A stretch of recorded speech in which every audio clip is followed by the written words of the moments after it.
We are coming to you from the city beautiful Chicago, Illinois, where this afternoon Comcast Sportsnet presents White Sox baseball.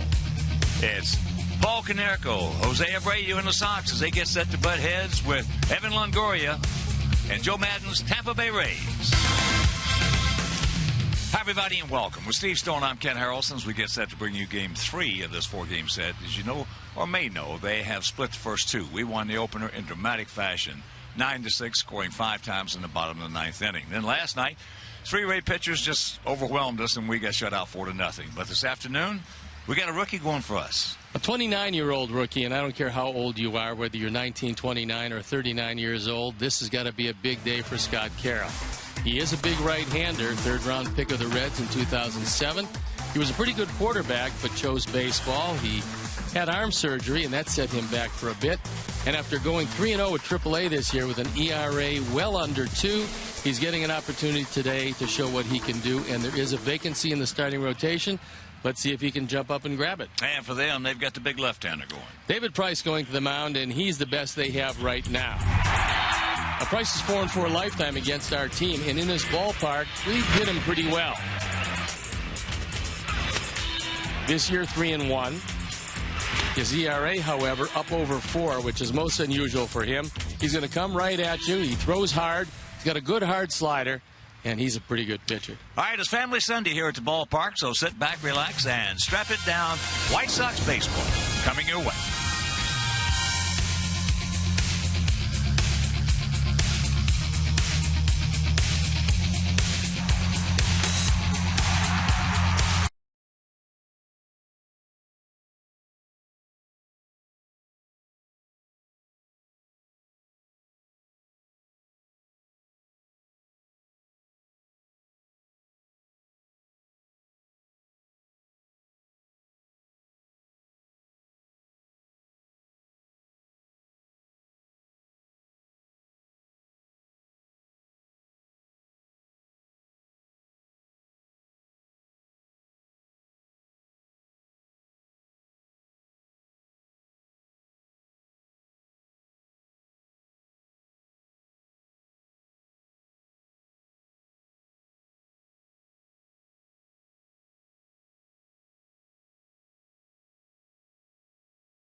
Your Chicago area and Northwest Indiana Lexus dealer, who invites you to test drive a Lexus today.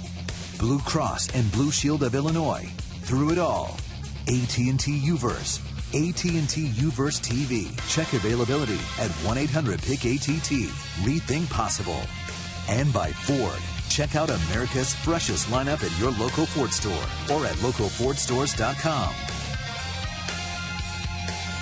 Welcome back to beautiful U.S. Cellular Field. It's 51 degrees of game time. The wind very much a factor. It's blowing out toward right center field. It's going to hold the ball up to left. And we're going to see the Major League debut of Scott Carroll. And it's a long time coming because he's 29 years old. So let's take a look at how Joe Maddon's going to line up his Rays today. Ben Zobrist is going to lead it off. Desmond Jennings in the 2 spot. Then it's Matt Joyce, Evan Longoria, James Loney, Will Myers, David DeJesus, Yunel Escobar, and Jose Molina gets the nod behind the plate. The key defensive setup for our Sox and how they'll line up behind Carroll. Diaza, Eaton, and Vicieto in the outfield with Simeon, Ramirez, Beckham, and Abreu in the infield. Tyler Flowers gets a nod behind the plate. And our Lexus pursuing perfection starting pitcher is the aforementioned Scott Carroll. There you look at the numbers this year at AAA. He threw the ball exceptionally well. Opponents hitting just a paltry 228. Right-handers hitting just 185. He has yet to allow a home run. Lifetime in the minor leagues, 27-38 with an ERA just under 4. But by and large, he has kept the ball in the ballpark, which in this park will hold him in good stead. The umpires for the game today. Behind the plate, Adrian Johnson, the crew chief. Tim Welke is at first. Chris Siegel is at second, and Tim Timmons is at third. So with the butterflies abounding on the hill, certainly some nerves for Scott Carroll. We're ready to play baseball, and I'm ready to turn it over to my play-by-play partner, Ken Harrelson. Hi, Stevie, and you're so right. Once again, good afternoon and welcome to White Sox baseball. And the first pitch of the ball game in his Major League career is taken for a ball to the switch-hitting second baseman, Ben Zobrist, 32-year-old veteran. Zobrist comes in at 304, 3 homers. He's driven in 8. That pitch is out of play left side, so the count 1-1.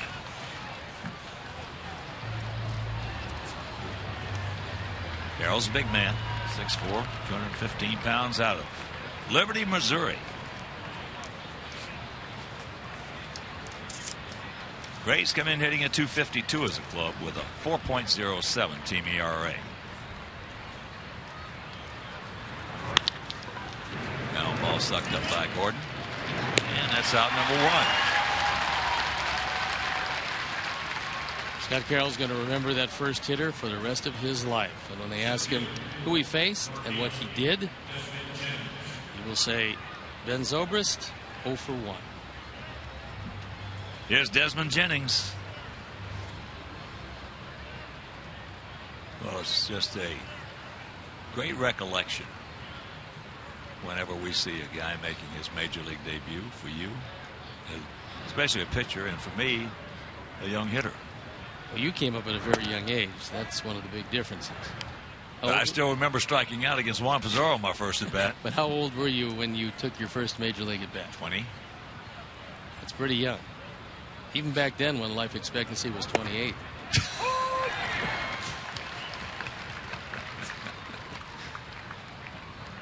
(21) to count.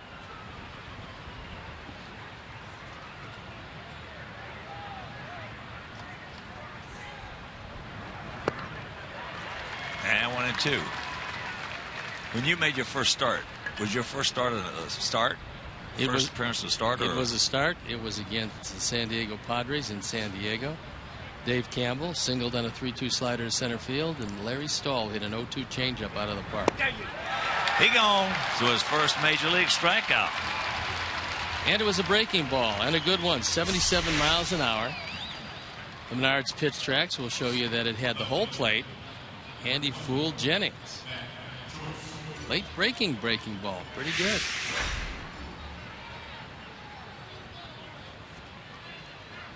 Larry Stahl, former teammate of mine. Left-handed hitter who could hit him a long way. He apparently was waiting for the 2-0 changeup. I, of course, was more than happy to get the ball over the plate.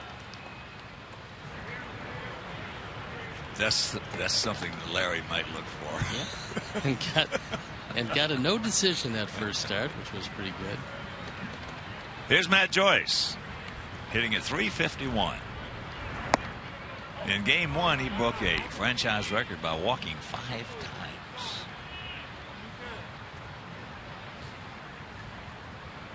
Outfield, for the most part, straight up about equidistant.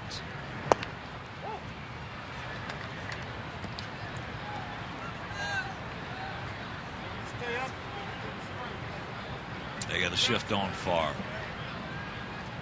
29-year-old outfielder. 3-0. Come back and get it. No walks.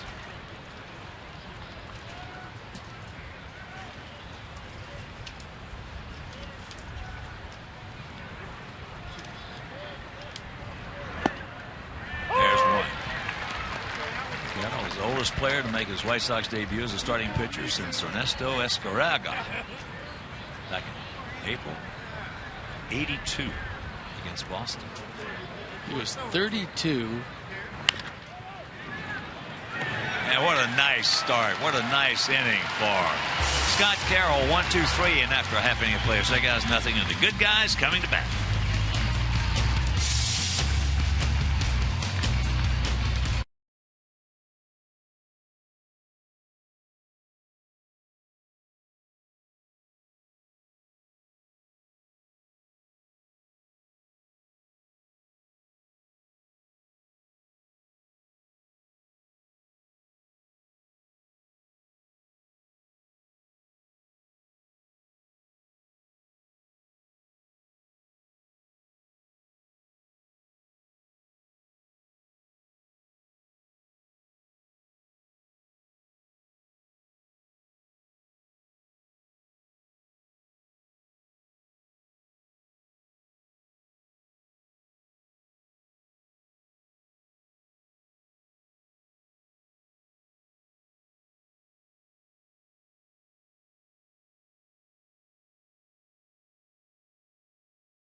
Adam Eaton to lead it off. That's Marcus Semien, Jose Abreu, Diane Viciedo, Paul Konerko, who has been red hot in his career against Price.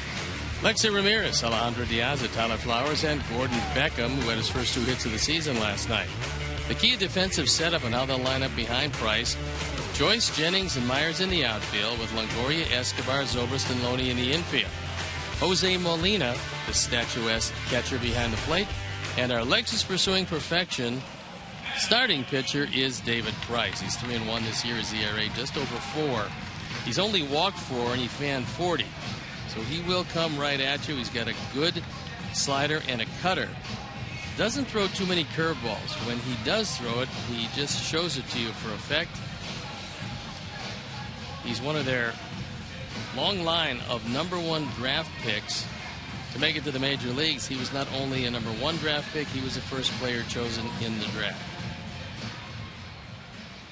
And before we show you our picks to click, you at home select yours.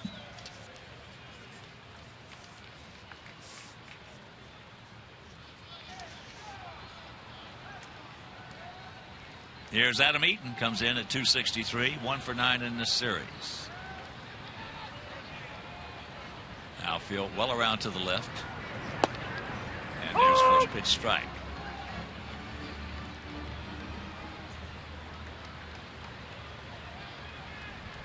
Sox come in hitting at .269 as a club with a 5.18 ERA.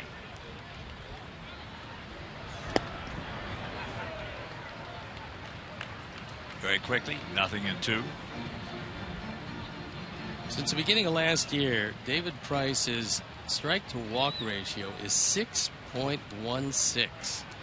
6.16 strikeouts to every walk. That is the best in the American League. with Felix Hernandez second and Chris Sale third. There's a chopper to Hopper. And one.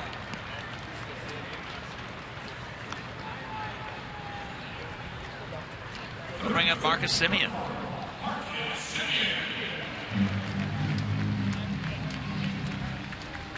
There's a lot of people felt that David Price would be traded during this offseason. I'm sure Andrew Friedman, their general manager, probably resisted the temptation, although I'm sure he was offered a bundle. But the fact is, he is not going to be a free agent after this season. What they will have to contend with is, if he does stay around and if they want him, a huge arbitration award. He's making just over $14 million this year. Imagine if he wins 20 games again.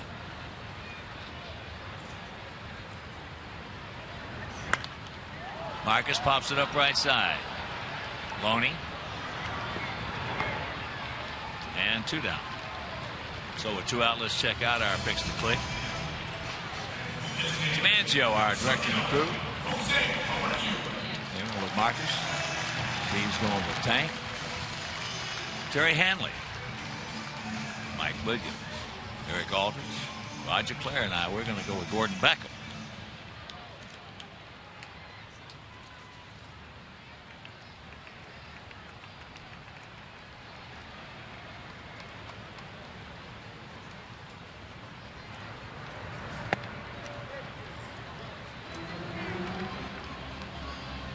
Want to know the count to Abreu. Hitting at .253, 9 homers, 27 driven in.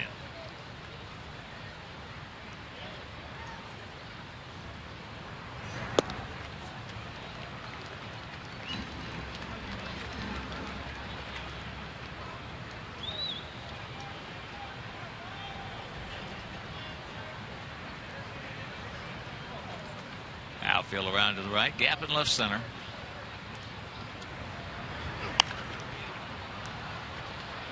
Made a nice pass at it underneath it, and the count 2-1. Rookie home run leaders through April all time. You see at the top the man you're looking at, Jose Abreu. Tied for second, Pujols, Delgado, and Herbeck. All three went on to just not only great seasons, but great careers. Chopper out and around it. Longoria right over the top. And a nice, easy 1-2-3 inning for Price. After 1, no score.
Excited about Scott Carroll's start today. His mom and dad, Linda and Steve. You've got quite a group here together. Who all did you bring with you? Well, we brought his high school baseball coach from Liberty, Missouri, and his basketball coach from Liberty, Missouri.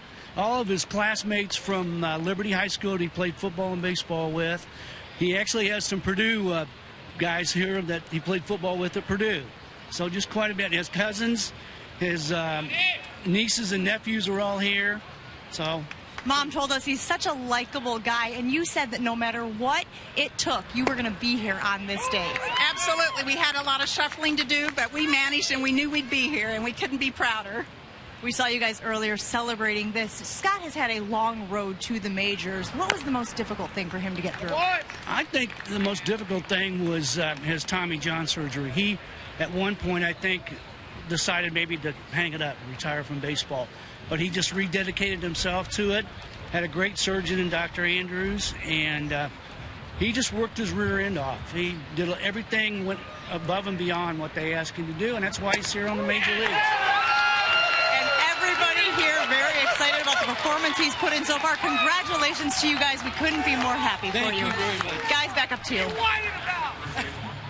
All right, Jen, thank you very much. Well, here he just freezes best hitter on the ball club, Longoria, for his second major league strikeout, and that was nice. And Tyler Flowers did a good job. Jen. Good job. Because Tyler moved his body, but kept his glove there, so it looked probably like it had more of the plate than it did. So here's Loney.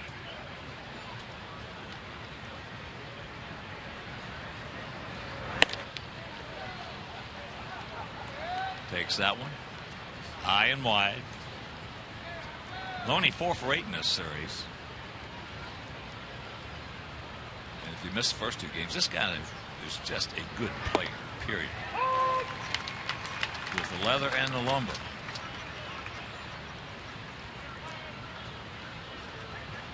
If you keep the ball away, he'll flip it to left or left center. But if you get it middle in, he'll hit it hard with authority to right.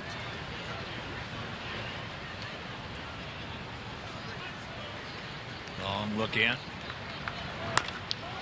There's a chopper 2 hopper. So 2 down. Well, last year, almost 30% of his batted balls were line drives. Now that is quite a stat there. Almost 30%. 29.7 or 29.8, I believe. Almost sounds like Joey Votto-esque. Votto's the same Almost kind sounds of like hitter. a Tony Gwynn or a Wade Boggs or one of those guys. Rod Carew. Here's Will Myers. Takes ball 1. Just off the inside corner. Myers at 230, a couple of homers. He's driven in 11.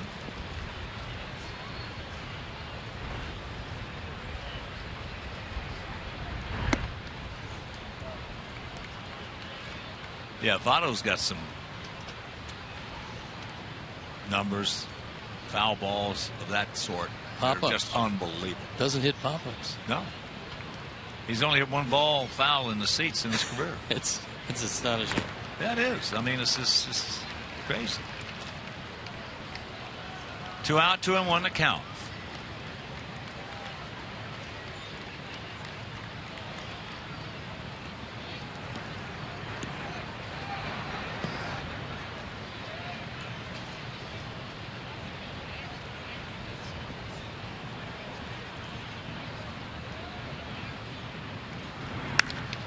Ball hit hard right at him, almost in his tracks. So that is 6 up, 6 down for Scott Carroll.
To have it shown on our broadcast later in the game.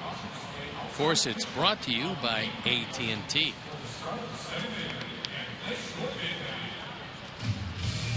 And while we have a moment, a big White Sox hello. And hope you're feeling better for Jorge Casillas, an 8-year-old admitted to Lurie Children's recovering from a stem cell transplant. And as a matter of fact, we have over 500 transplant survivors with their family, friends, doctors, and donors from Ann and Robert H. Lurie Children's Hospital at the game. Unfortunately, Jorge could not make it. We're thinking about you, Jorge.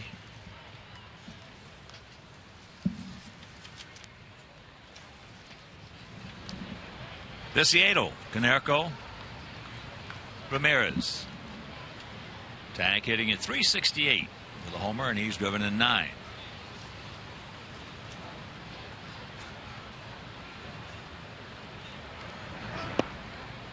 First pitch strike. Right on the outside edge of the outside corner. During the 8-game hitting streak, Tank is hitting .516 with 5 driven in. Just underneath that one.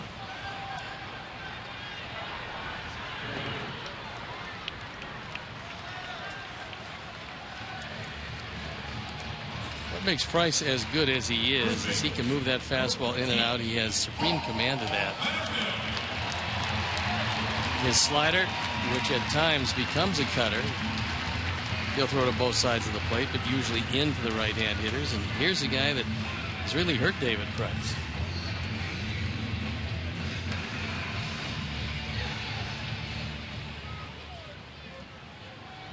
So here's Paulie, 2 for 4 yesterday, hitting at .259.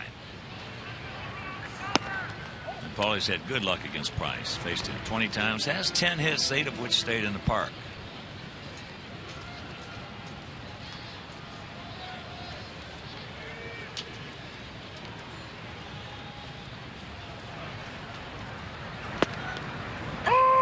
One and 1 to count. Also, remind you that April is Parkinson's Awareness Month. Parkinson's Awareness Month.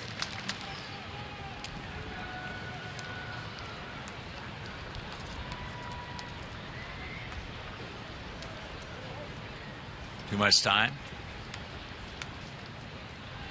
Outfield shading him to the right. Big gap in left center.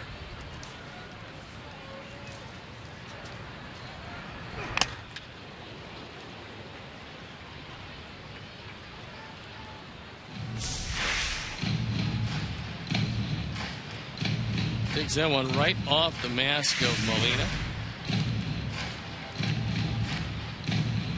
You cannot beat balloon animals on Family Day, another Family Sunday.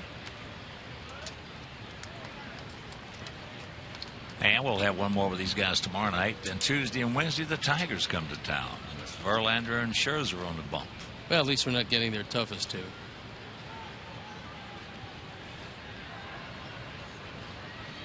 Sometimes it's very rarely. Well, you get the luck of the draw. And in this case, the draw could have been a bit better. That changeup outside. A couple of years back, David Price went 20-5 with a .256 ERA and 31 starts. So that was by far his best year.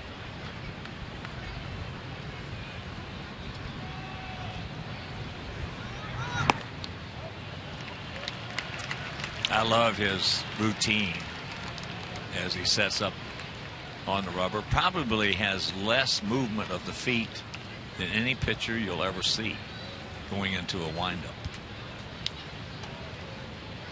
Well, his windup almost looks like he's in the stretch.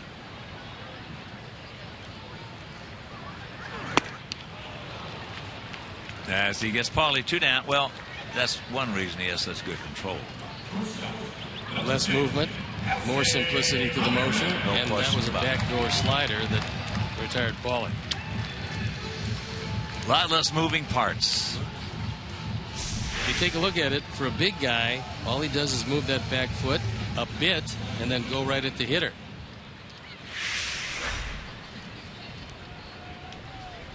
Here's Alexei hitting at .343, 4 homers, 17 knocked in.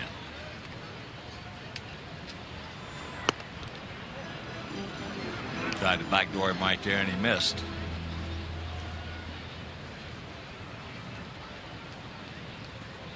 Yeah, that's about as simple as it gets with a pitching motion.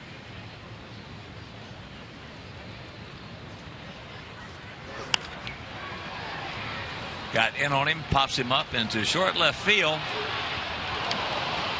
And Joyce comes on, makes a nice running catch. So that is 6 up, 6 down for Scott Carroll, 6 up, 6 down for David Price.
Women will receive specially priced tickets starting at $20 for lower level seats. Activities include pregame Zumba, makeovers, and massages.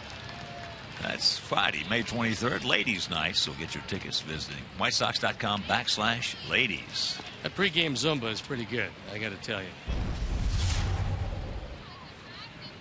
I'm not sure exactly what it is, but I know it's pretty good.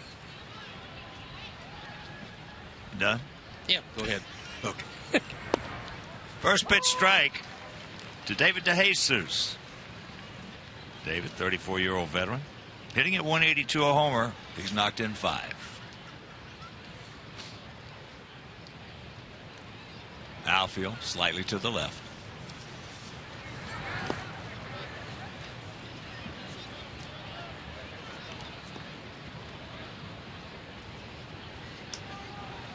And they tell us that Zumba is an exercise dance. Like you, I had no clue what's Zumba.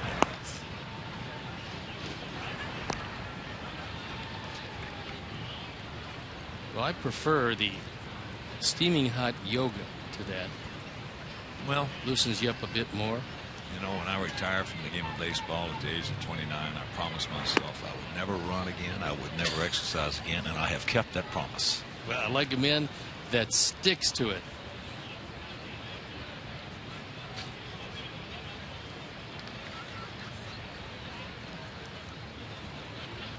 Free 1 pitch, and it's full.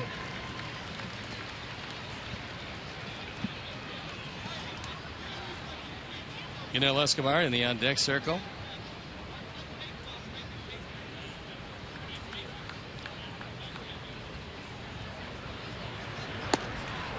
And that's the first base runner allowed by Scott Carroll. The leadoff walk. And here's Escobar. That's the 28th leadoff walk that we have.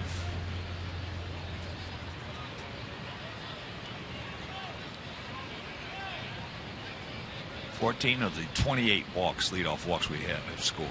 Unfortunately, that is way above league average. Yeah, it's 37%. And an inordinately high total.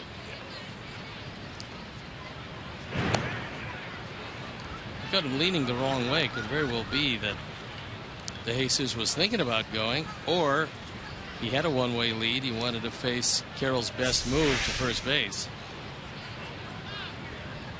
Well, we lead the major leagues in walks now with 119.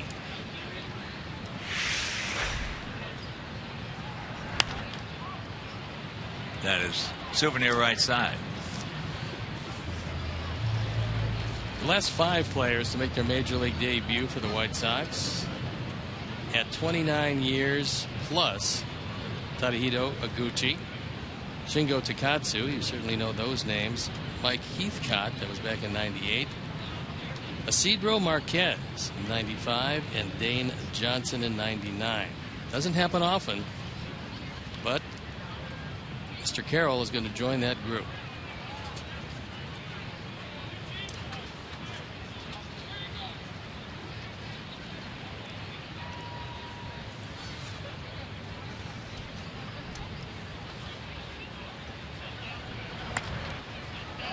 There's a little shank foul. And that'll hop into the seats, so the count 0-2. Jesus has yet to try to steal a bag. This has not been an overly aggressive Tampa Bay team. They swiped 8, they've been caught 3 times, and they've grounded into 22 double plays. There's Joe Madden, who in last night's game, a little bit later on, got the heave-ho. Tim Timmons ringing him up and throwing him out for the first time this year.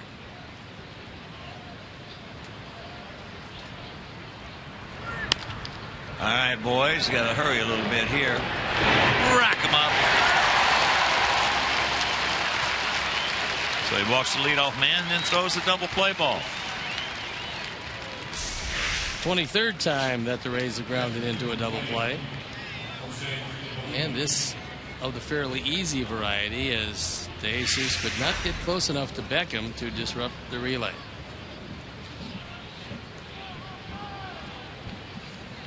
So here's Molina. 38-year-old veteran.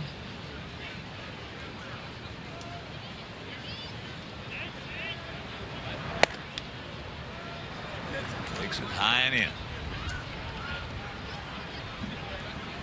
You can afford to play a few steps back in the infield, because if Jose bunts one, there's going to be an investigation.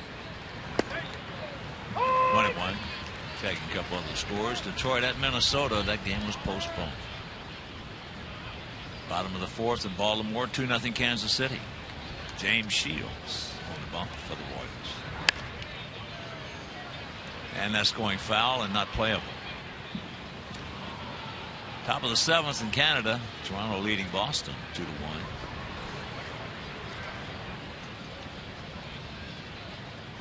And Bryce Harper went on the DL. Head first slide into second base. And for the second time this year, he hurt himself. This time seriously enough to put him on the shelf.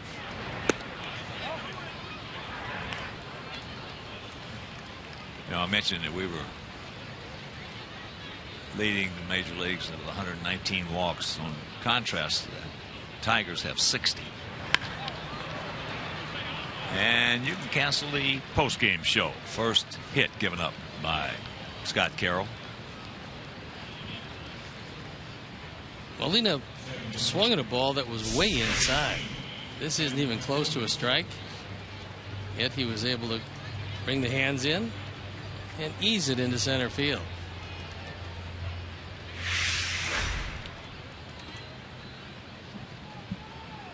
Now back to the top of the order with Zobrist, who grounded out to his counterpart, Gordon Beckham.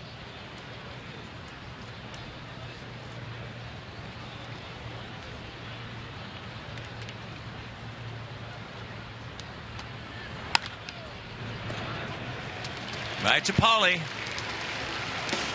And that'll retire to the side. We go to the bottom of the third. Still no score.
White Sox wrap up things with Tampa Bay in the last game of the series. Coverage begins at 7 p.m. and it's White Sox Rays tomorrow night at 7. Visit csnchicago.com for local listings.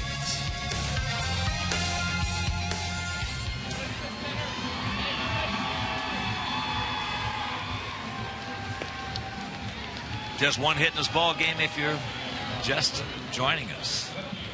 That was just picked up by Jose Molina. David Price on the other side of that ledger has retired everybody he has seen, all 6. So for us, it'll be Diaz, Flowers, and Beckham. Yet another big hitter in the American League goes on the disabled list. Chris Davis, who had that all-everything year with Baltimore last year, was placed on the disabled list with a left oblique strain. So the obliques, once again, put another good hitter on the DL.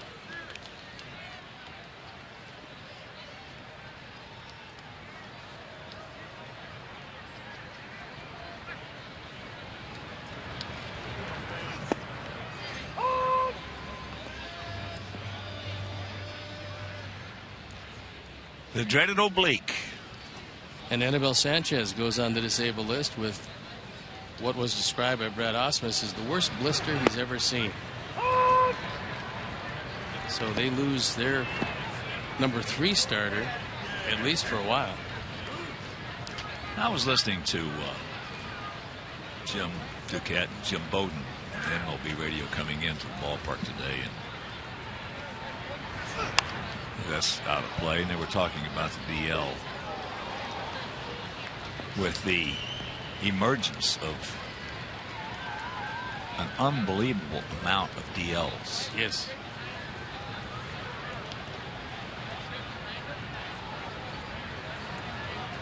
They're going to try to get something going to where instead of a 15-day, they're going to have a 10-day. Because there's a base hit, so you can cancel a post-game show. I think that's a pretty good idea because, quite obviously, if your guy is not hurt all that badly, putting him on 15 days, even though you make it retroactive to when he played or pitched last, sometimes you're losing him for a couple of weeks. Now, they already have that second 7-day concussion disabled list, but a 10-day DL makes a little sense.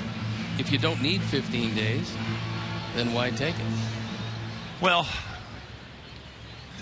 the thing is that you want, there's no question about, you want the best players on the field as much as possible. Yes. And that has always been the story. That's one reason that this instant replay is really going to help keep the better players out there, because there have already been 64 overturns of calls, which will tell you that the system is definitely working. And they were talking with Doug Melvin today about, and Doug was a big proponent of this 10-day. Who's the general manager of the Brewers? Is that's how to play right side by Flowers of this 10-day, and I agree wholeheartedly. And Doug was not a big advocate of the 7-day deal, only because general managers would probably abuse that, which they would. But the 10-day makes a lot more sense, because that way, you know, if you're living outside a 50 or 100-mile radius of Chicago and you want to come see, for an example, Jose Abreu play, and he goes on a 15-day deal, and you only got so many dollars, you know, you can spend. You know, all of a sudden, as he gets Flowers, so that is 1 out, second strikeout for Price. But then they started talking also about the instant replay. The ejections are way down. Well, the arguments with the umpires are taking care of themselves. They almost don't exist these days, except on occasion. But I can understand why Doug Melvin would like the 10-day disable list, because when your star hitter swings a bat in the dugout and hits your shortstop in the face with a bat, that's cold. You know, sometimes you need that 10-day just for the plastic surgery to close that gaping cut. Ah, that's cold. But that's what happened. That's cold. Ryan Braun and Gene Segura. Well, you know, you can bring a case for each one of them, because that is part of Braun's pre-at-bat routine. And Segura just happened to run into Segura has got to know that, being his teammate. He just happened, hey, and if I were Braun, I'd say, get your head out of my bat. Well, he might do that from now on. He's lucky he didn't have any facial fractures. Very, very fortunate. Yeah, but 64 already in the month of April. Calls overturned. As we talked about in spring training, umpires are going to love it. Takes a lot of heat off them. And even though sometimes their feelings might get hurt a little bit because of a call, they'll get over it.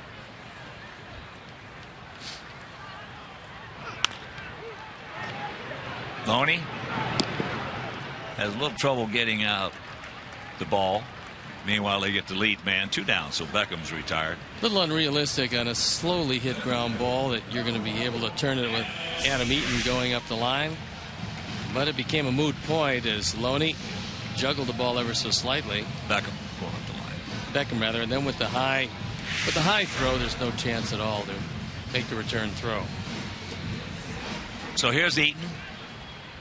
He grounded out to short.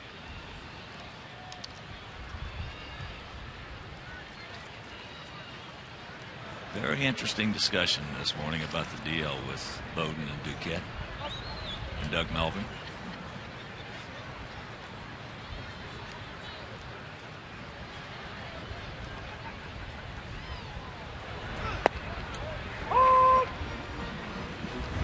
If Price gets that pitch, there's not going to be too many people that hit him.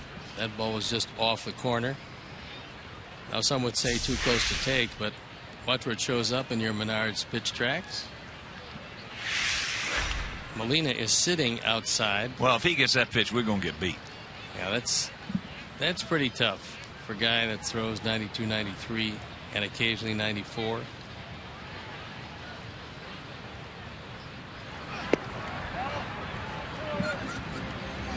That time, very similar pitch, did not get it. But a veteran catcher is going to put a good portion of his body outside the zone and just put the tip of his glove on the outside corner. That means you have the rest of his glove off the plate, but if you fill up his mitt, you're going to get the benefit of the strike call.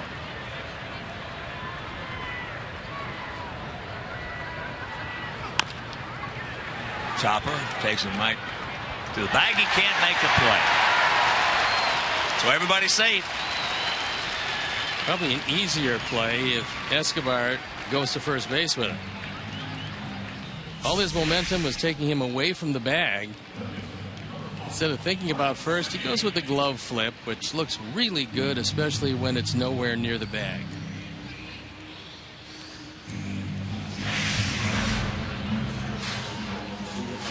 So that'll be his third error, only the 8th committed by the Rays this year. That's the least in the major leagues.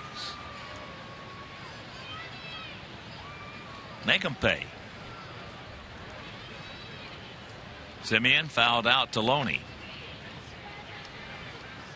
Now they're going to change it to a base hit. Take it.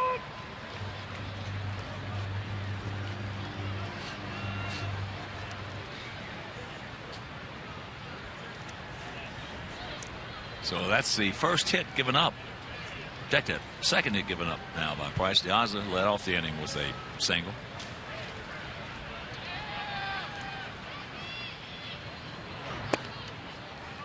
Yeah, you get certain catchers, and you pitch to one of the smartest catchers play this game in the last 50 years. And if he got the right umpire, he'd play him like a fiddle.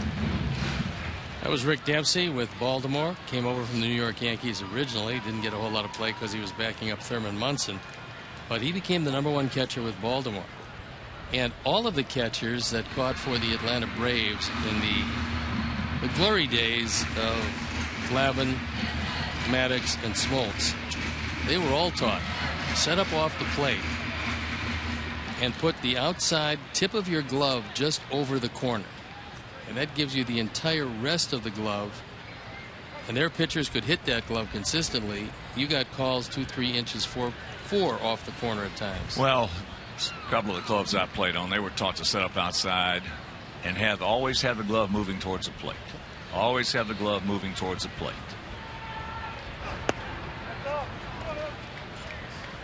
And it's amazing how wide that plate could get at times, because umpires, not so much today, but back in those days, if it was high enough or low enough, they'd call it a strike, because they had the big chest protectors, the balloons.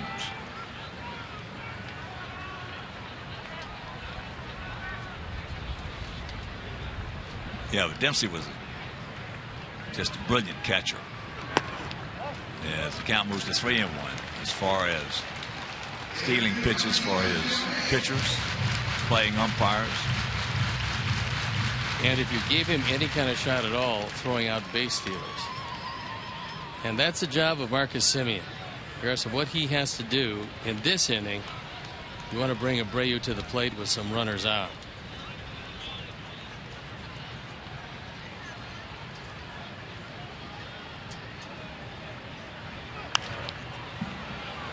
Well, he just chased ball 4. Most unusual, because he's hitting .357 with 2 outs, and 9 of his 13 runs driven in have come with 2 outs. And that time he really expanded his strike zone. Yeah, but you set it up. You prefaced it perfectly, Steve.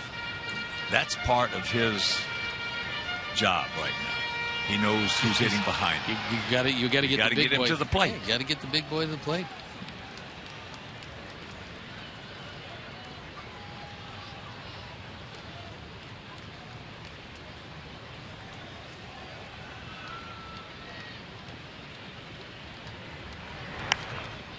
And another foul off.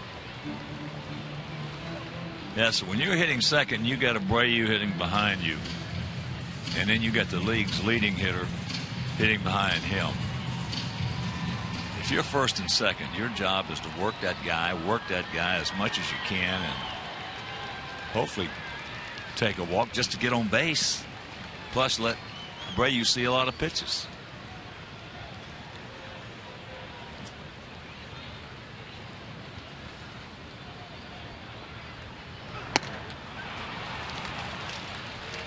We have a mild threat, can't score. We'll go to the 4th.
White Sox in-game live, only on CSNChicago.com, and it's brought to you by Comcast Business Class.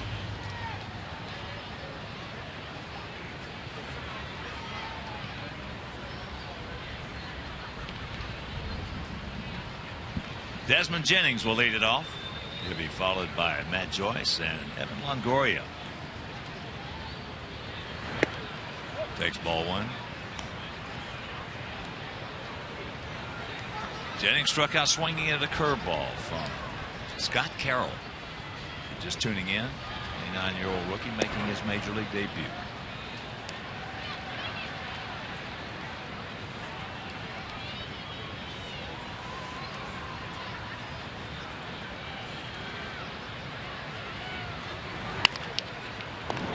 Nice little backhand pick.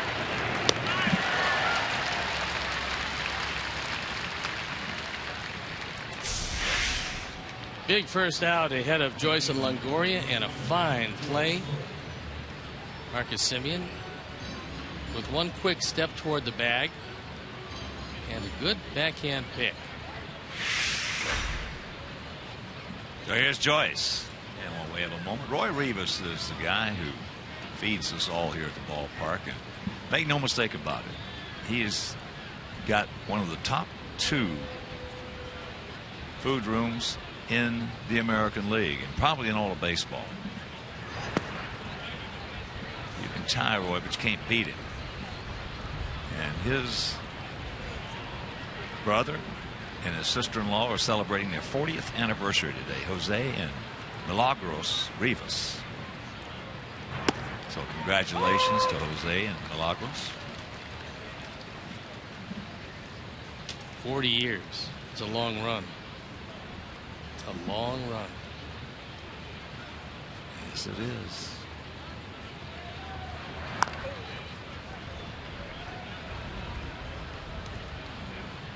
We haven't seen Carroll throw a whole lot of breaking balls today, but what he's done is, by and large, he's kept the ball down and he's throwing ground balls when he has to throw them.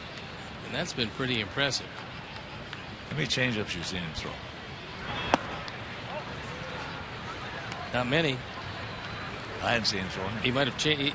What he's been doing, if he throws a changeup at all, he changes up off his breaking ball. Well, that's okay. But that's about it. So what that I was thinking last inning is there he just slaps that one with a vacated left side. So the 1-out single. If he gets it, throws strikes, and get his breaking ball over. Great hitters know that. All of a sudden now you throw the specter of a changeup in there, and that even makes it even better. Well, it could very well be that you get over the nervousness of the first 3 innings, which he's done. He got through them with just 1 hit, faced only 10 men. And then maybe as the adrenaline wears off a bit, maybe you can ease into a straight change. We'll have to see if he has one to use effectively. All right, take your time. You got plenty of it. He throws his second double play ball. This was to Longoria, one of the better hitters in the league, and after 3.5, still scoreless.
exclusive White Sox experience in the home plate club or Magellan Scout seats. Now, these two premium seating areas are the best way to entertain your most important clients, your employees, your friends, or your family. So for more information, call 312-674-1000 and visit whitesox.com/premium seating. There's a look at the Carroll family and all of the folks they brought with them.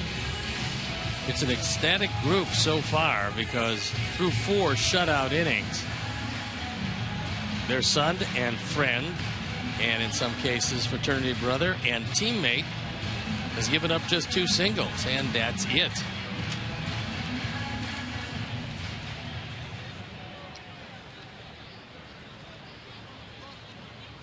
It'll be Abreu, Viciedo, and Konerko.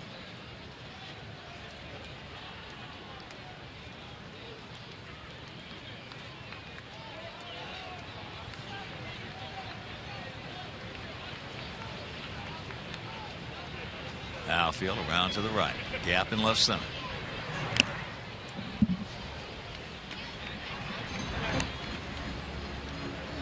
Four of the last 5 at bats, Jose has grounded to the left side. So they're forcing him to try to pull the ball after seeing how much damage he did to straightaway center and to right center.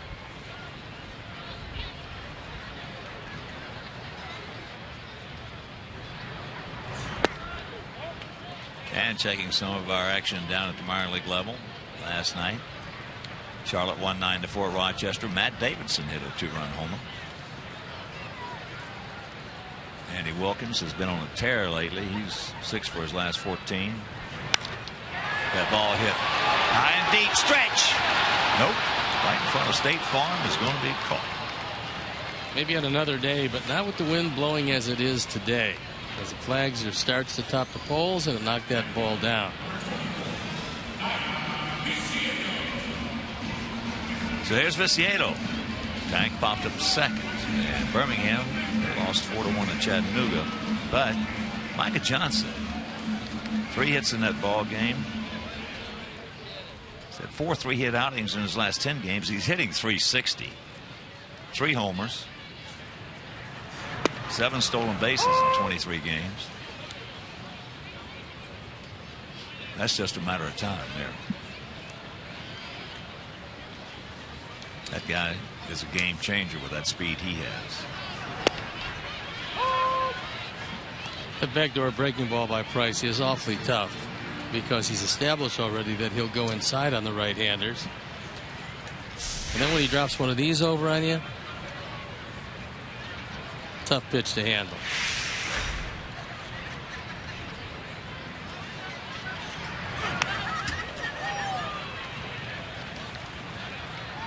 David went to Vanderbilt where he majored in sociology, so pretty smart young man. Knows most likely the huge contracts that a lot of quality starters are getting will elude him if he stays in Tampa. Although they would love to keep him around for a long time if they could.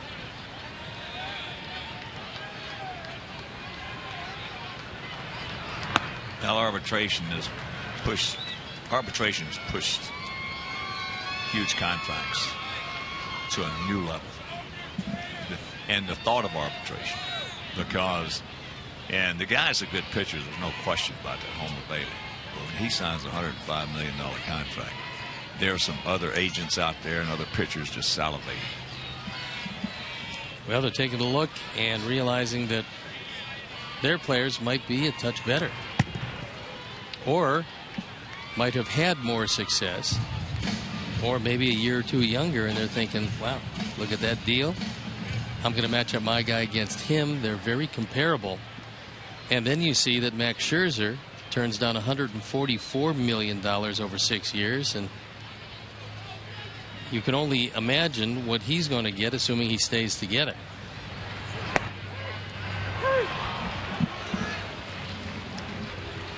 And Viciedo really can't believe it. It's not a horrible call. That being said, it's probably not a strike, but he gets the benefit of the call because he's been around the plate all day, and his reputation as a great control pitcher precedes him. Here's Konerko. He struck out. struck out on a bad pitch.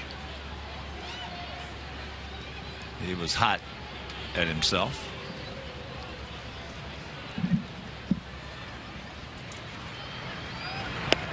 Change up. And he grabs the strike.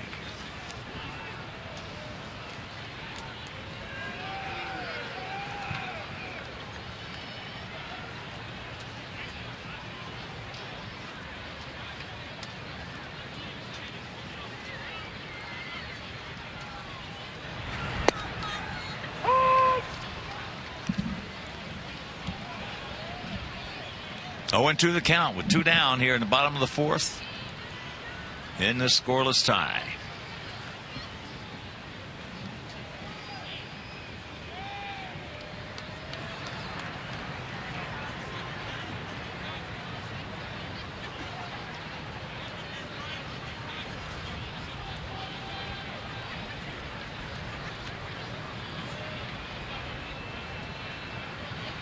Come on, Paulie, good 2-strike hitter, buddy.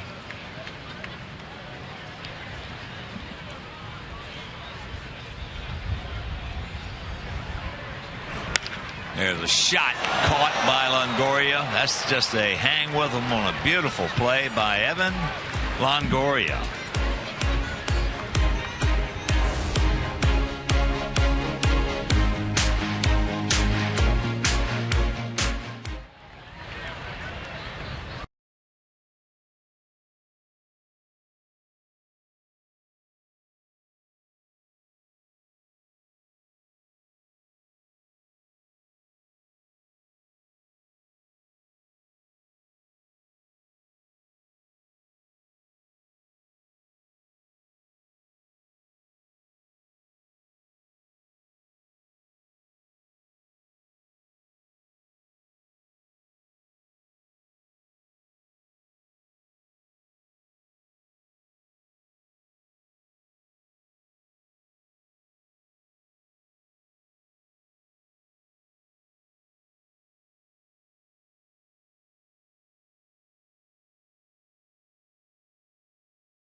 Third, what you have to have is lightning quick first step reflexes. And watch Longoria, who every year is a Gold Glove candidate. If he doesn't win it, he's probably in the top 2, along with Manny Machado, who's just coming back now, rehabbing with Baltimore. Those 2 guys are state-of-the-art defensively, and Longoria showed you right there, taking a base hit away from Paulie, that he is awfully quick to his left. Well, nobody is better than Longoria. Unbelievable. Nobody's better. You might tie him, but you're not going to beat him over there with that leather. In fact, I recall the first time I saw him, Evan, before the game, Popeye. Don Zimmer comes up and we're talking. He says, Hawk, he said, this young man we got at third base. He said, might go down as the best third baseman to ever play this game. If that's get foul. Get foul. It will. Yes. Well, that's the way Loney hits. Foul line to foul line. There's a look at Evan Longoria. So he said, this guy might go down as the greatest third baseman ever played the game. I said, Popeye, I said, you know, there's been some pretty good third basemen. He said, I know it. He said, I know it. He said, I know it's a big statement. He said, but I'm just telling you, this kid is going to, he's right now, he's the best I've ever seen. And for Popeye to say that, who was a pretty good third baseman himself. I watched him in the Arizona Fall League, and I remember talking to, at that point, a Tampa Bay scout. And Longoria was just absolutely terrific. And I said, well, there's going to be your third baseman, probably, what, 12 to 15 years? He said, oh, no, he's not going to break with the team. I said, not going to break with the team. He's better than 75% of the guys in the major leagues. He goes, well, we think he needs a little more seasoning. I said, you're trying to tell me you don't want to start the clock, aren't you? And he said, yeah, I mean, that's part of it, certainly. And then he signed a 7-year deal, and amazingly enough, he came up and he won the Rookie of the Year that first year. Yeah. Popeye throws around compliments like manhole covers. Well, he's seen just about everything in his days in the game. Yeah, he's been in the game all the parts of 8 decades. He started in 1949. He told me that although he's never solicited a job, he has never been without a job. Now, he's left some jobs in the course of a year, but he has never been without a job in baseball, and they still list him as a coach on an advisor on Tampa Bay's books. That's low. So full count to the leadoff man here in the top of the 5th inning. Totals on the board identical at 0-2 and 0.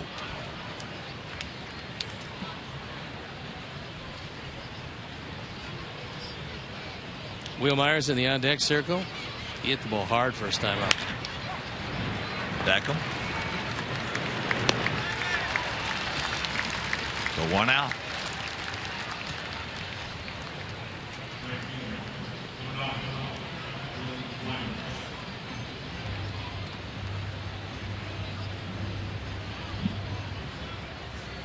A caricature on Family Day.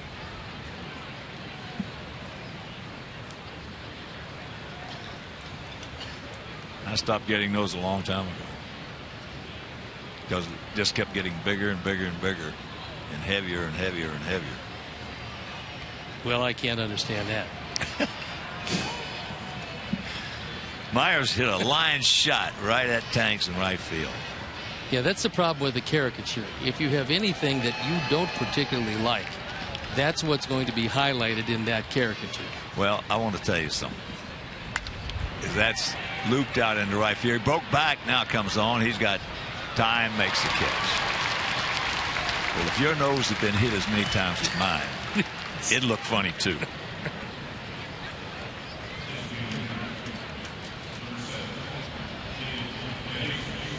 So here's De Jesus. He walked to the only walk leading off the 3rd inning, and then was erased on a double play. Ball by Escobar.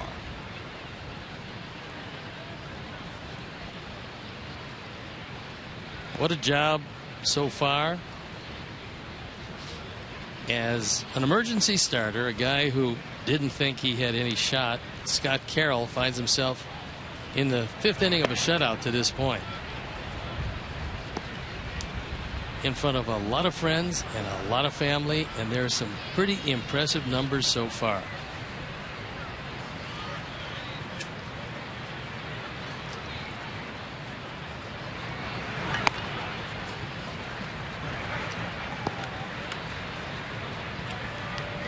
Two and 0 the count.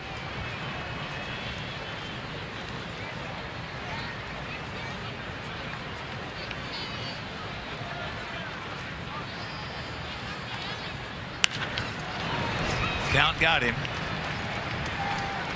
So De Jesus, who was a veteran hitter, looking for it, got it, and didn't miss it.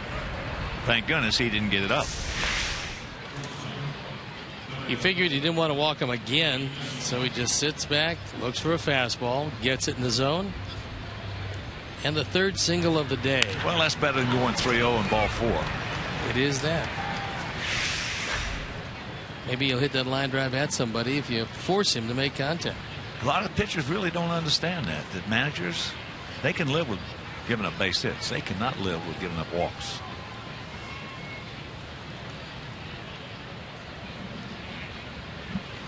So here's Escobar. Decent move over to first that big man has. He's 6'4", 215.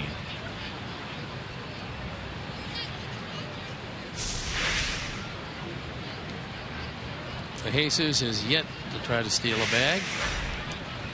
This guy went to Purdue for 1 year, and then he transferred over to Missouri State University, where he was their starting quarterback. That's popped up into short right field. Tank coming on, drops the ball. That's... Well, he dropped the ball and then didn't bother going after it. And so at that point, it's 1-0. It was left to Eaton and Beckham to go get it. And that's a tough way to lose a shutout. Man.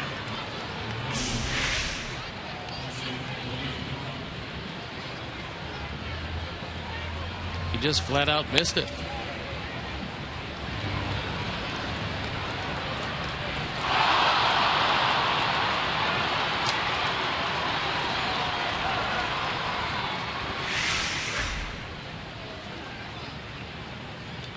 So here's Molina.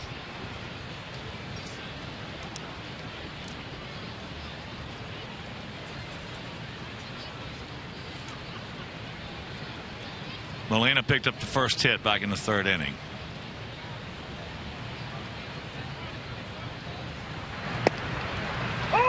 Breaking ball strike.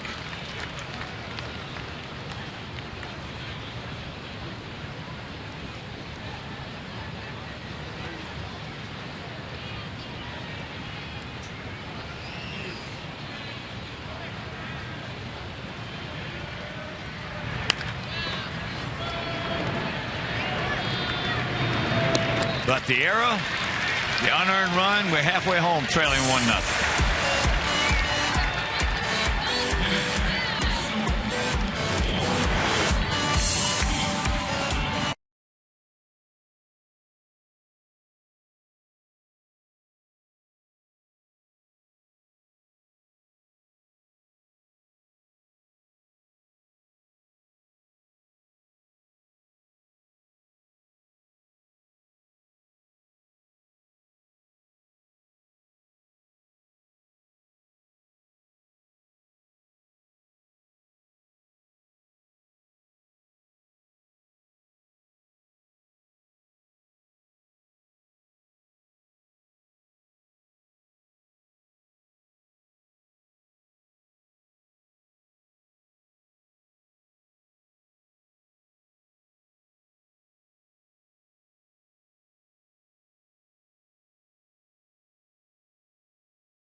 Our Sox take on the Cubs, presented by United Airlines. United proud to fly the Chicago White Sox. Proud to be with them. Mark Slipole, Sparky, Joe Bonilla, great crew, Jackie, Tanya, Elodie, George Hoffsummer, one of our pilots. We got to tell you, they make it nice. But right here we trail it 1-0, an unearned run. And here's Alexei.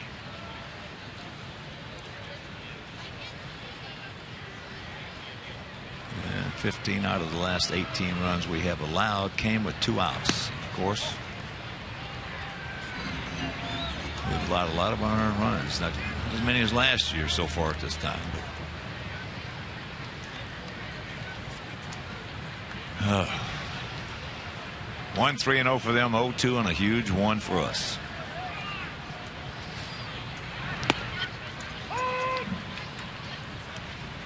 One and 1 to count to Alexei.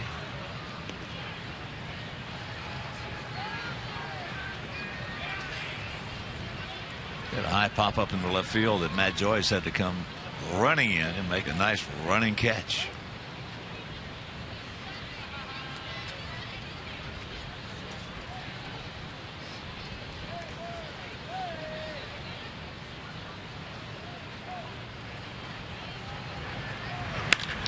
That's a good way to start it. Or no, did he make the catch? He did. Dadgum, nice play by Desmond Jennings. Man. When they moved Jennings over to center field, wow. He was a left fielder there while B.J. Upton played center. Joe Madden said to him one thing, and it wasn't about his base stealing, it wasn't about his hitting.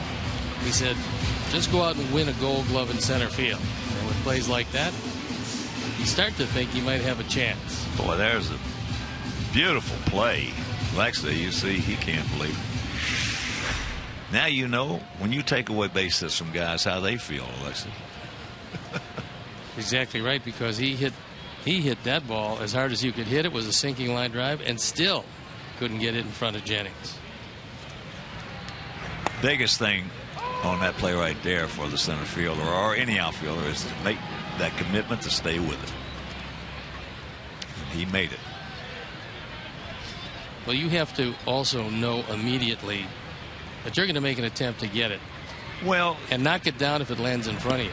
Well, yeah, but you don't have to know it as soon as the ball's hit. When you're coming in, you take a couple of steps. You got to make that commitment. But the next thing is, you know you're going to keep it in front of you. It's not going to get by you.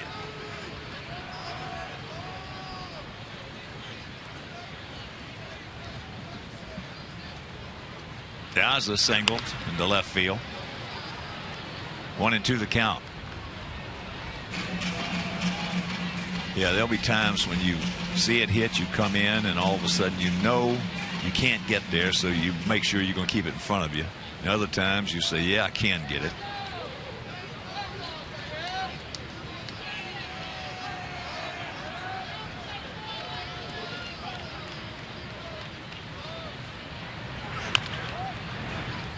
And that's foul.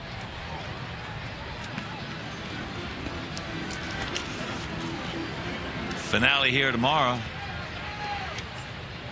Andre Rienzo for us. Jake Odorizzi for them. A couple of right-handers. And the Tigers come in Tuesday and Wednesday. We're going to get Scherzer and Verlander. They're going to get Quintana and to be determined.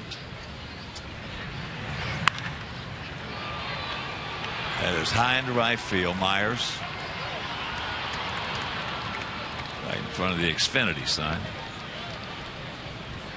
You get the ball up with just a little more on it, and that's out of the ballpark that way. We've seen a couple of shots to left field hit much better than that. That just had no chance of going out.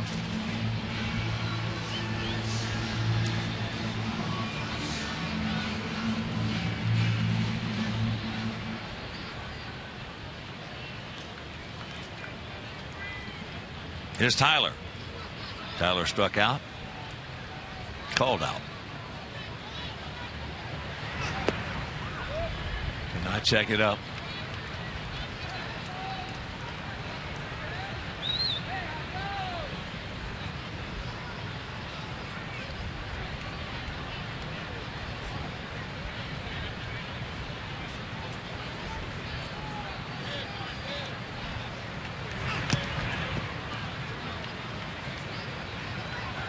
That one looked like he'd got a piece of Molina.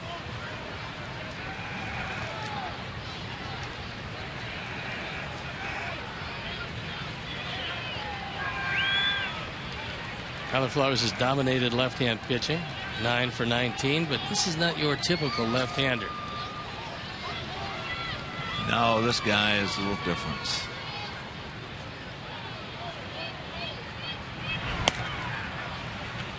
He's having trouble picking him up. And after 5, they lead it 1-0.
live? You don't have to.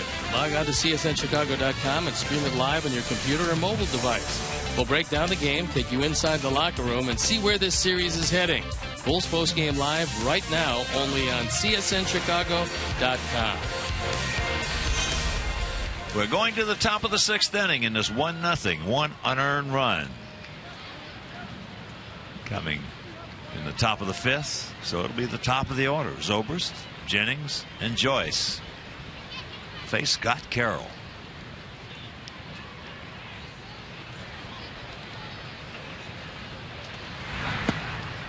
Curveball strike. That's one of the few backdoor breaking balls that he's thrown.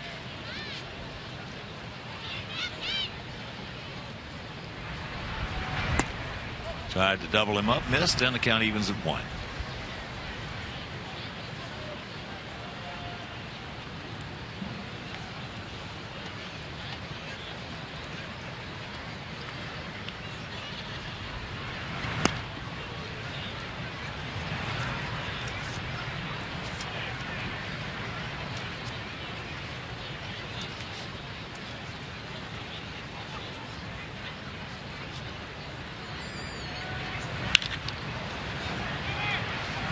Got a good pitch to hit. Tanks with the throw. He gone. Beautiful peg by Vistino. Great thing about this game of baseball is you get constant chances for a redeemer. And after a missed fly ball, that's a huge play leading off the inning. As Vistino lines up, he's got a strong arm. He puts it right on the money. And the tag before the bag, and Chris Siegel calls him out.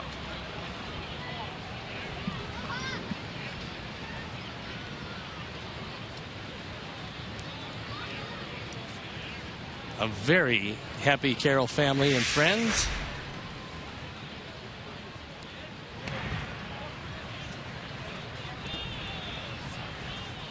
So Desmond Jennings has struck out and grounded to third.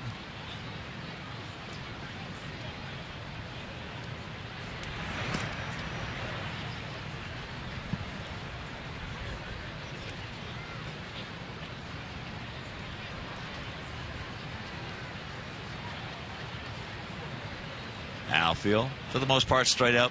Just a small, slight gap out there in right center. Simeon at the cut of the grass at third. And the count 2-1.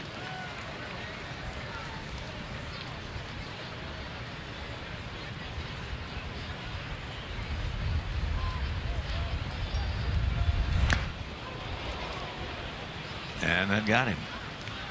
That got him, and normally when a good base stealer gets hit, he starts thinking about stealing a base. And that one just ran in on him, got him, just barely grazed the hip. Yeah, when they get drilled, they really think about it. So Jennings is 3 for 3 in stolen bases. Braves only have 8 on the season. And here's Joyce. He's grounded to first and singled through a vacated left side of the infield when they put the shift on his last at bat.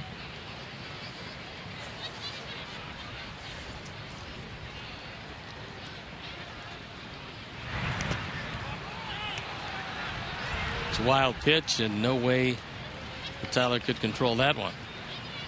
So now that throw from right field looms a whole lot larger in this inning. Looked like that ball got a piece of Adrian Johnson, but still rolled too far away. See the good instincts by Jennings. As soon as he saw that ball in the dirt, he just took off with no hesitation.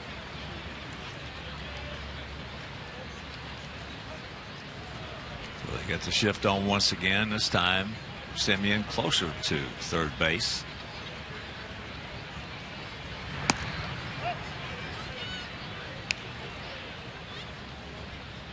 To another count with Longoria on deck.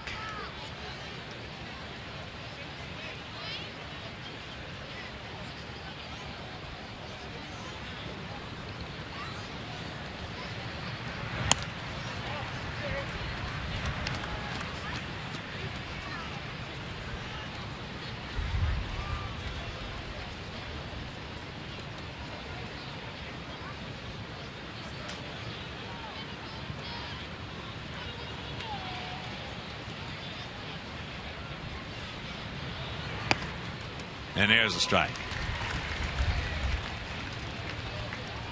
Escobar looking around like he wanted to run last time. Alexei came in.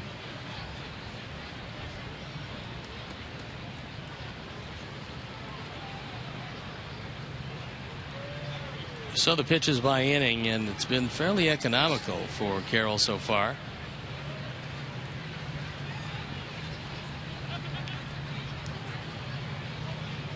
He's starting to get under a few of his fastballs, however, and that means he's going to stay up in the zone with it.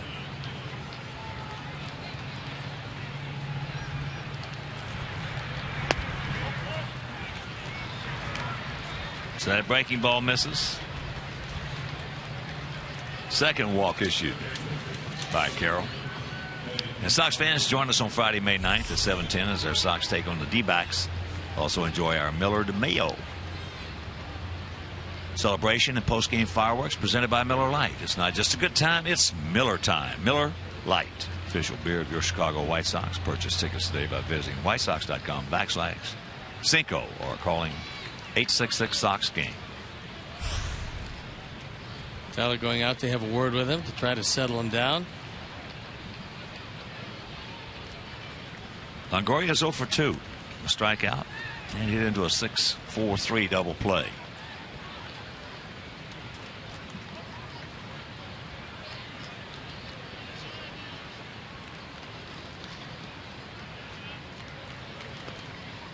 Takes first pitch strike.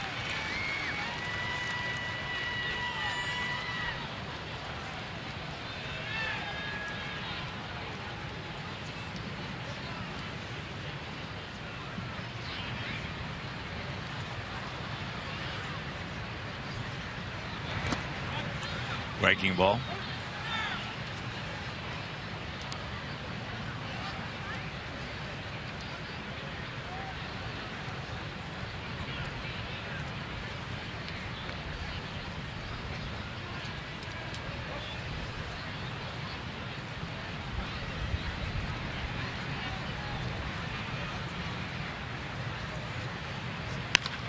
Down ball.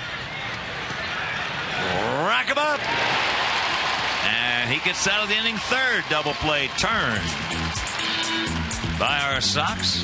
We go to the bottom of the sixth, trailing 1-0.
Inning. Mazda will make a donation to White Sox charities today to fight against hunger in the Chicagoland area. Brought to you by your Chicagoland and Northwest Indiana Mazda dealers.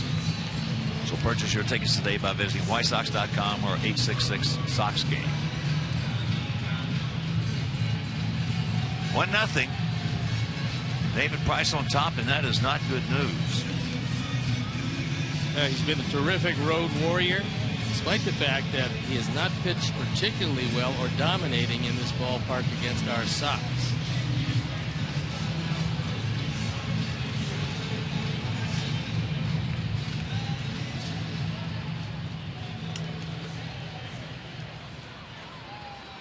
So it'll be Beckham, Eaton, Simeon.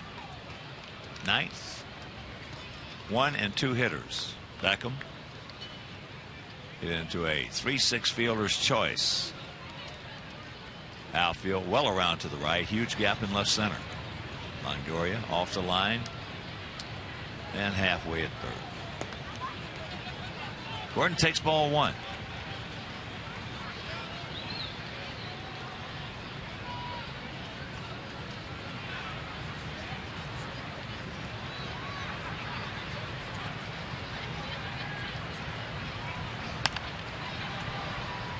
Count evens at 1.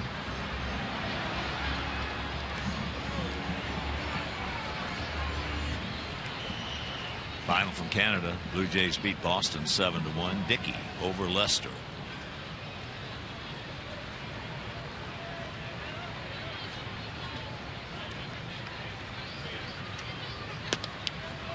Close. Didn't get it.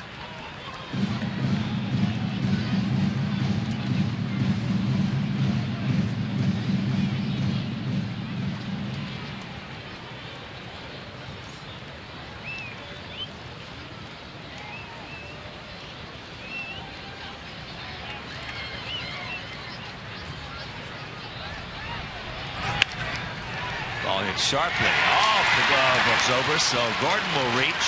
Ball was killed. That certainly should be a base hit. We'll have to wait what Bob Rosenberg decides. Gives him E4. That was a rocket.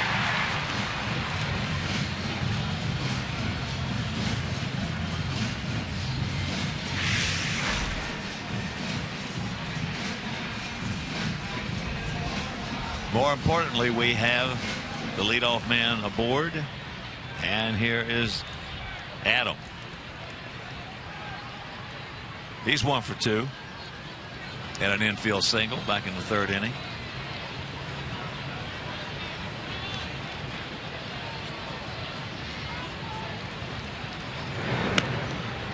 With left-hander on the mound, they almost always fall off to the third base side. Price does not do it as much as some, but it still sets up beautifully for a drag bunt up the first base line.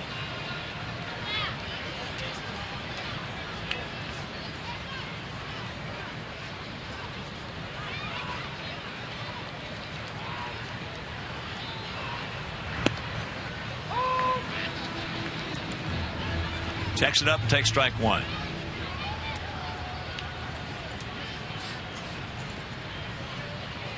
One 4-1 for them. 0-2-1 for us.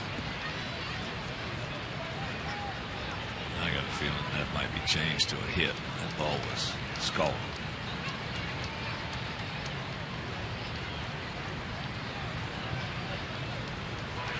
There he goes. Ground ball off the glove of Escobar. So we got the first 2 men aboard.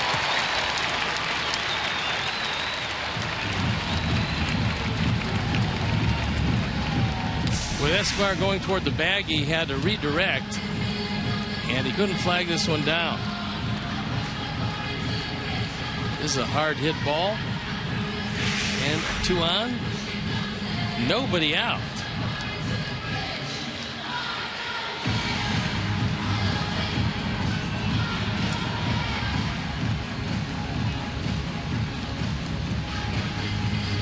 So they're having a little confab out there. You got Simeon. Then Abreu. If he bunts, they will walk him. And then Viciado. So do you want Marcus Simeon hitting with 2 men on nobody out? Or do you want Viciado hitting? Bases loaded, 1 out. Assuming that Marcus can lay down the bunt. Well, which he has not done this year. That is an assumption that we have to make at this juncture.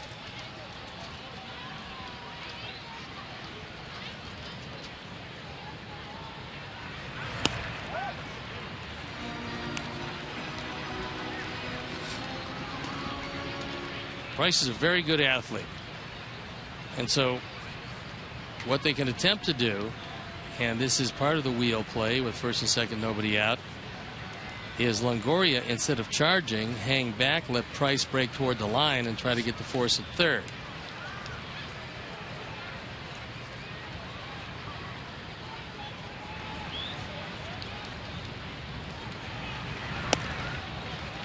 And the count 2-0.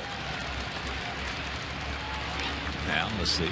Bob might go a flip-flop, but I'm with him. I'd rather have Tank hitting with the bases loaded and 1 out. So we'll see what Robin wants to do with the 2-0 count.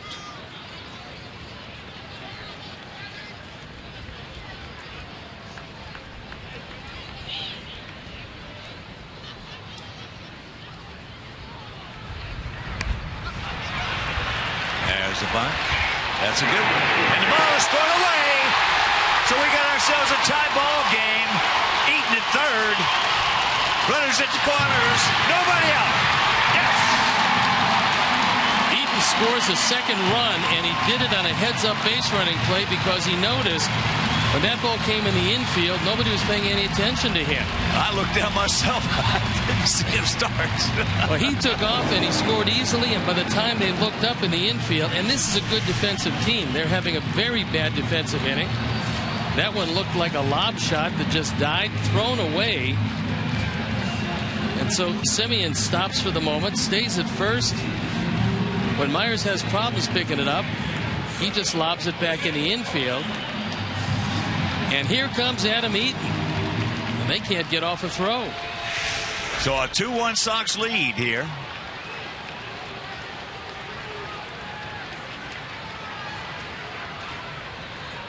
Two errors charged, E1 and E9. And here's Abreu. Yeah, this is the best defensive team in baseball coming into this game. That ball hit high and deep. He looks up. You can put it on the ball. Yes. Yes. It's 4-1.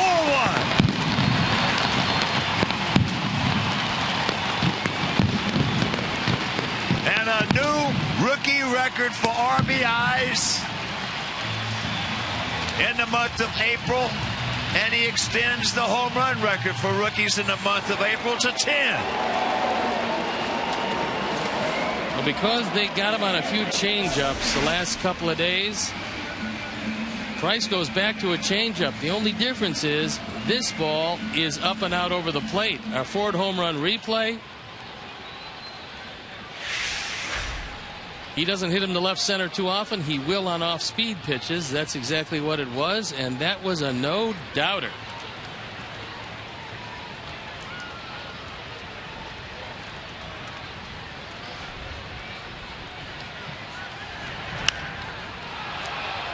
Tank hits that ball in the seats right side.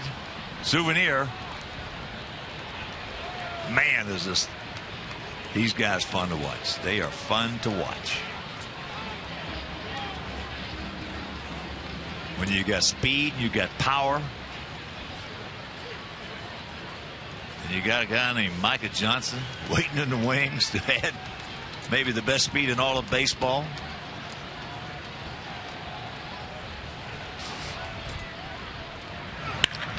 There's a shot. Stay fair. It will.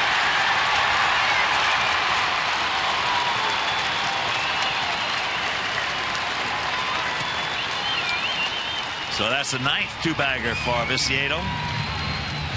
Well, apparently the shaky defense of which David Price was a part of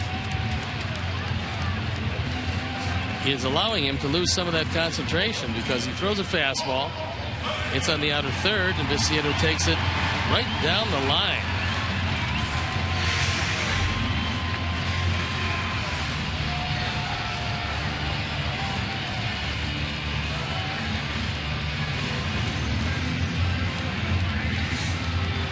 Don't stop now, boys. As here's Canerco.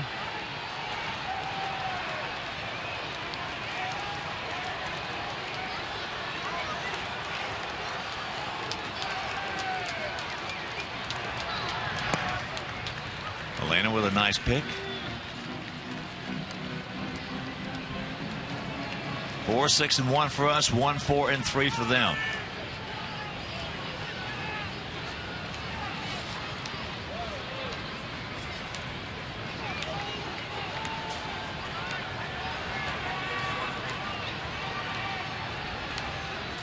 Gap out there in left center.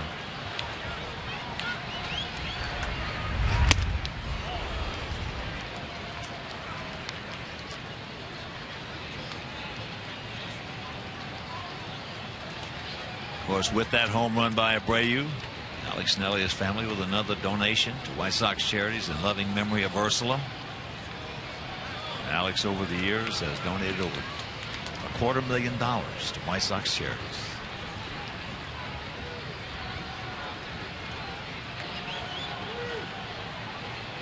One and one to count.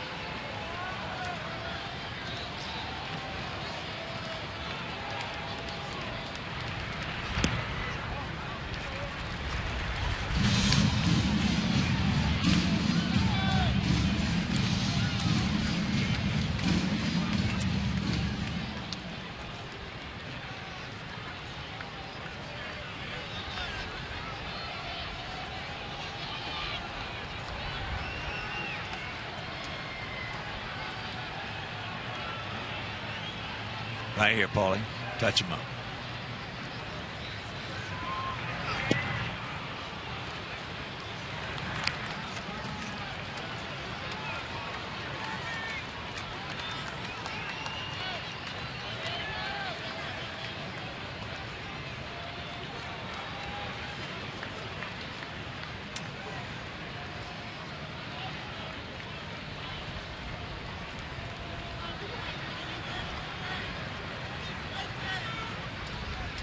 Wind howling out towards right. Where you just crushed that ball. Stays out there and gets Paulie.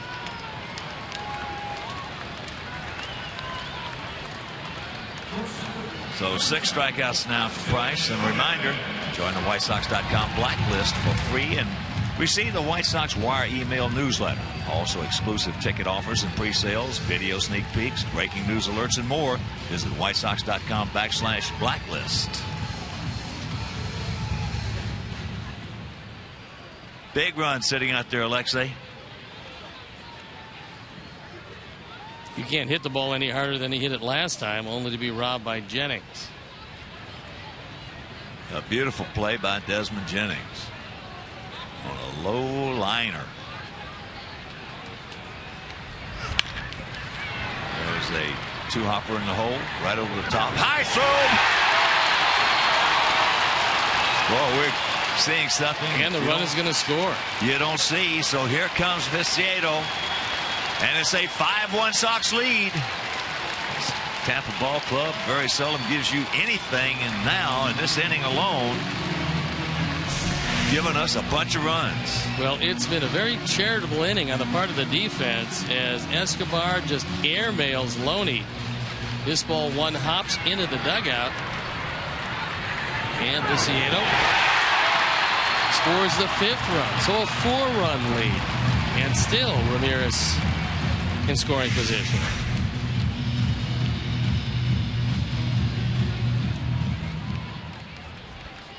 So here's Diaza.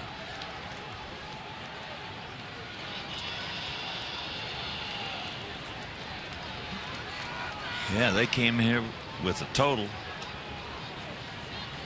in 24 games of just 7 errors. They have 4 today.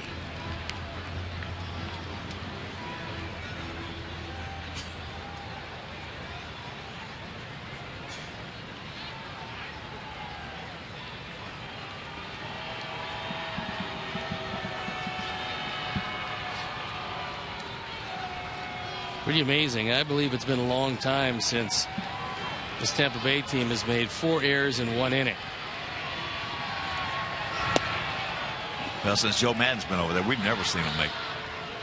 We've never seen an inning like this one. Nope, we have not. And there's going to be, outside of the score, a big 4 spot in the E column for the Rays. 1 out.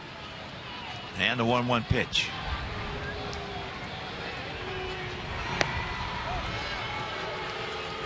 Count goes to Diaz.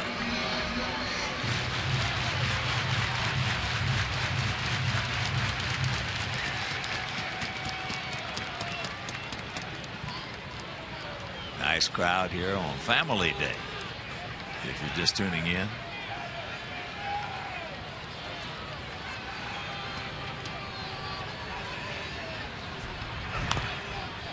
Fouls that back. Kids got autographs before the game and will be able to run the bases after the game. As you can see, 22 pitches so far here in the 6th. Not because the pitching has deteriorated from those 9, 10, 11, and 12 pitch innings. It's just that the defense, including the defense of David Price, has let him down this inning.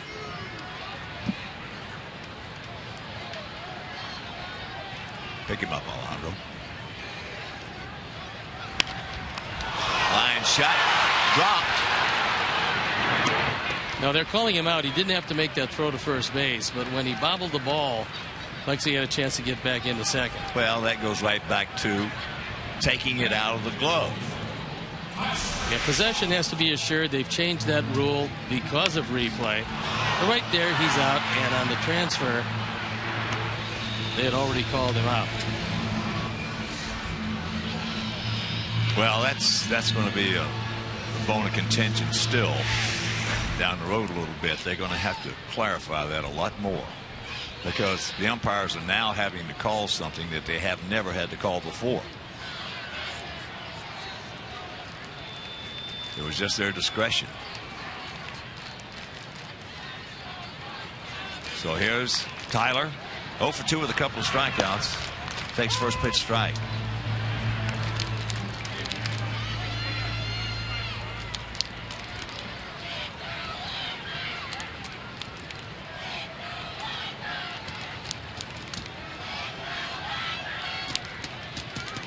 It's just like that play with Adam Eaton earlier.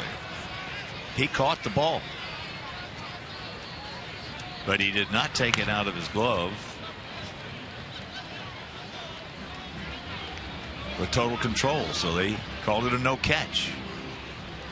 They'll have to, they'll get it straight. Joe Torre and his crew will get it straight.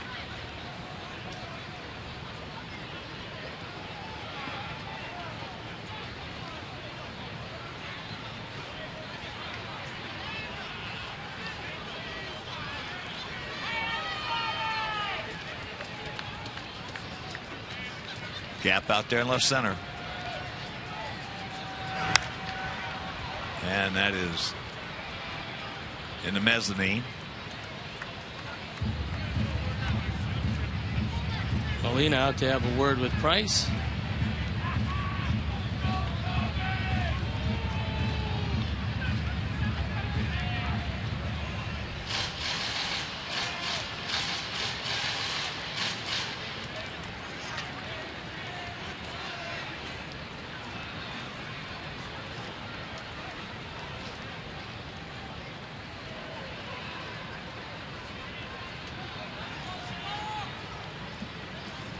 Big 6'6" southpaw gets the sign and the 0-2 pitch.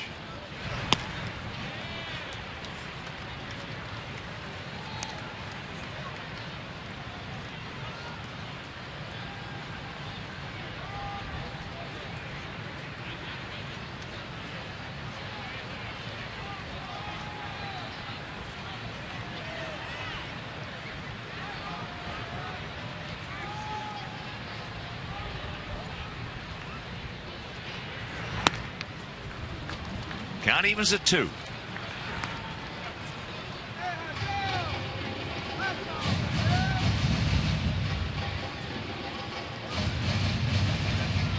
Ronald Belisario throwing in the pen.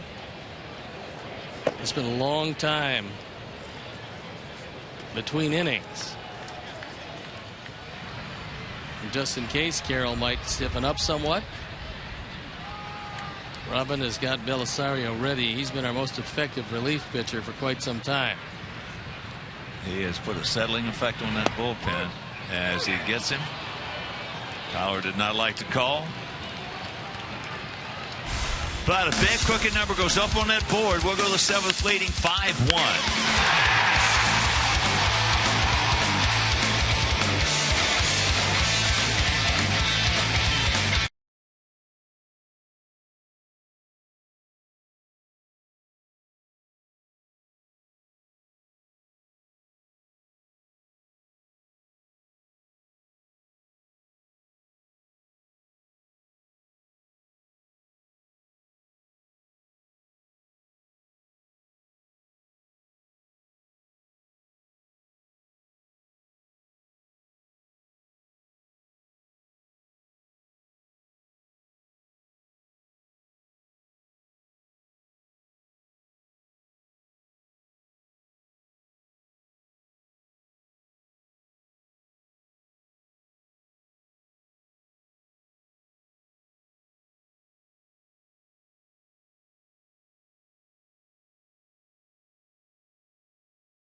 As far as the transfer is concerned, the key here is the fielder had complete control over the ball in his glove, but then drops the ball after intentionally opening his glove to make the transfer to his throwing hand. And so that's exactly what happened in that inning. The umpires, Adrian Johnson, said that Price had complete control over the ball in the glove before the transfer. Consequently, he was called out. And there is complete control. On the transfer, he loses the baseball. Well, it looked like it was complete control, but again, you go back to Adam Eaton's. Looked like he had complete control, too, in the glove. That was before the rule was written, however. Look, this thing is going to work. I love the instant replay. It's going to work, but obviously it's got to be tweaked here and tweaked there. So here we go, a 5-1 good guy lead here, top of the 7th inning. It'll be Loney, Myers, and DeJesus to face Scott Carroll. Takes first pitch strike. Loney twice has grounded out to Beckham. Because if that rule was like enforced when Adam made that play, that would have been a catch. Yes, but this is the new interpretation of it. Because before it really was very vague as to what exactly was a catch and what exactly wasn't. We saw some guys taking 4 steps after a catch and then losing it on the transfer, and they called it no catch. That certainly couldn't happen. No. 2-1.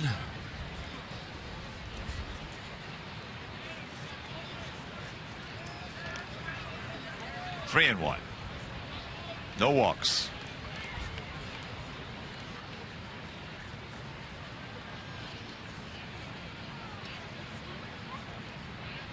Belisario still loosening up. Yeah, he's ready to go in case Carroll has some problems. Gordon, nice pick, peg, play, yes. That's the 3rd time that Loney has played pepper with Gordon Beckham. This one, by far, the most difficult play is Gordon ranging far to his right. And he not only is accurate, but he has a plus second baseman's arm. Lifetime shortstop gets it over there in plenty of time to cut down Loney. So here's Will Myers. Twice he's gone out to his counterpart. Once a line shot as he takes first pitch strike.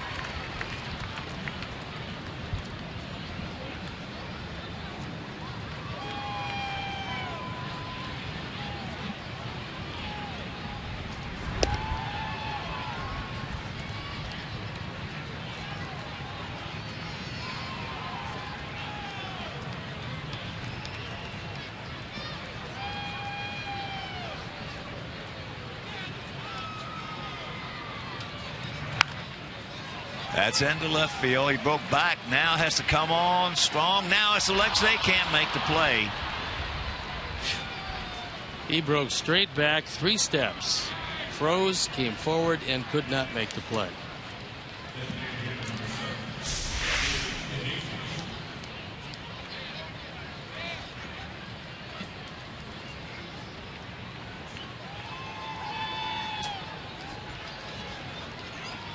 So here's to Jesus, a walk, a single, and he has scored the lone Tampa Bay run.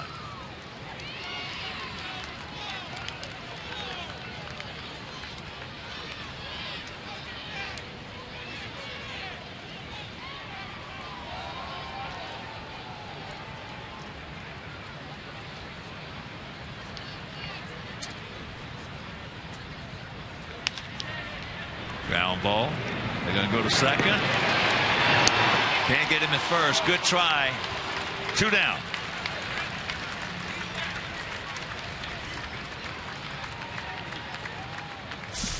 Pretty tough to go after the lead runner when you're moving to your left.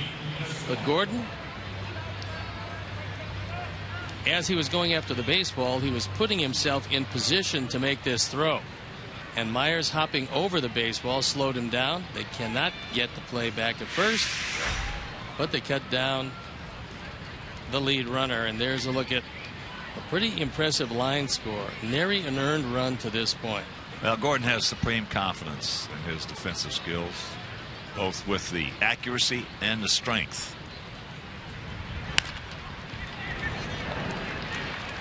Another nice nice inning for Scott Carroll. 7th inning stretch, we lead it by 4.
a tradition. The broadcaster's race. Now, I've been working on Usain Bolt on my start. Of course, Darren Jackson is the prohibitive favorite every time he goes to the post. Being younger, however, he took a big turn there, and I think it really cost him at the end. So, that guy on the left, that looks like George Washington. No wonder he can't run. George can't George run. is a little slow, isn't he? Oh, man. Well, right here, we can get off that race and back to this inning. It's a 5-1 lead we have. 5-7-1 for us, 1-5-4 for them. Gordon Beckham will lead it off. Gordon's made a couple of really nice defensive plays in this game, if you're just tuning in. Takes that one wide.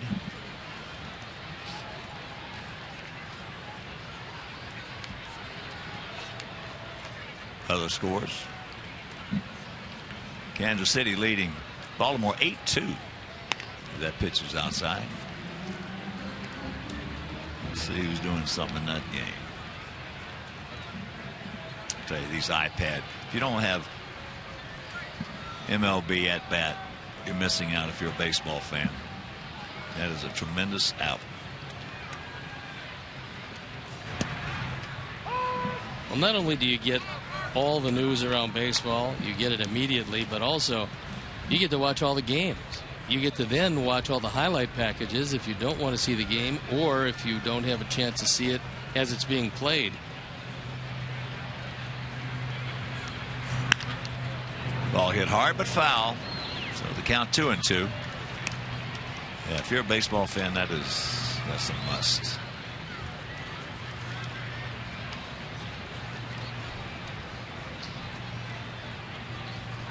Plus, you can watch any game you want. I mean, you can watch any game that's played this year. I think it's absolutely terrific. 2-2 pitch. That's full count. Next pitch will be number 99.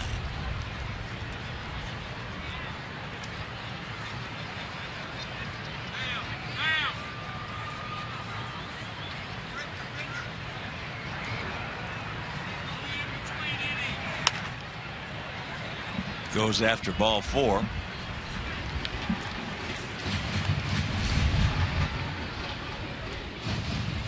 Adam Eaton on deck. Marcus Semien in the hole. Josh Lukey loosening up in the pen.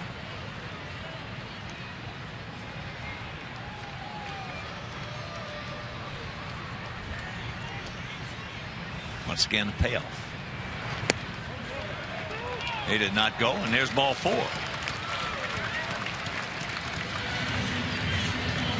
That's the first walk issue. And a reminder, join White Sox Charities for the annual garage sale on June 21st here at US Cellular Field. Take home a piece of White Sox history, including game used equipment, jerseys, hats, and much, much more. Entrance to the garage sale is free, so for more information, visit WhiteSoxCharities.org.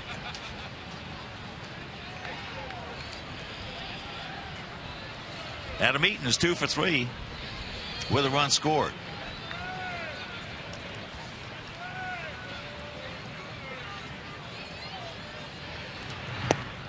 Takes first pitch strike.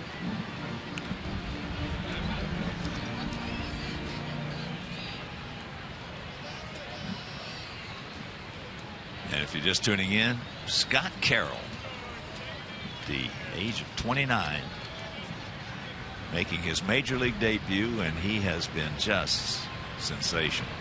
There goes Gordon. Watch out. He's safe.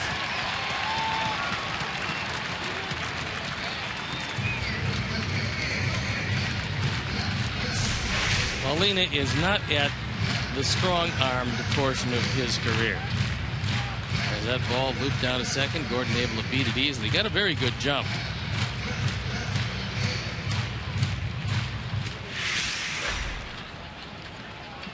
Adam has a job to do. And 1-1 to count.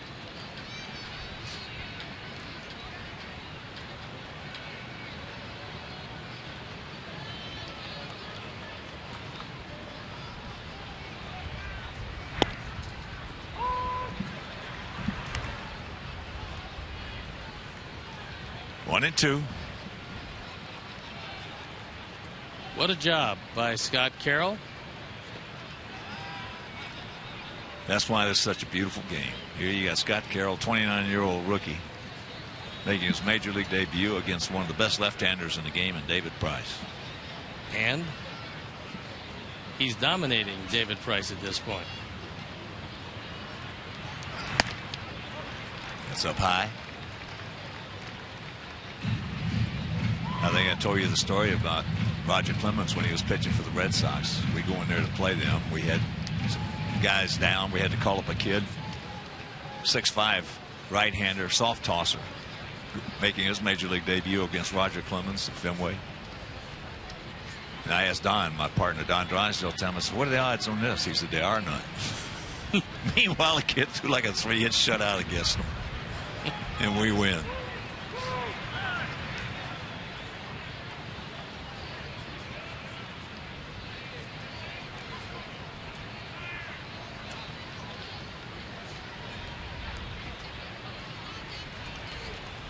Two balls, two strikes. Looking to add one or two more.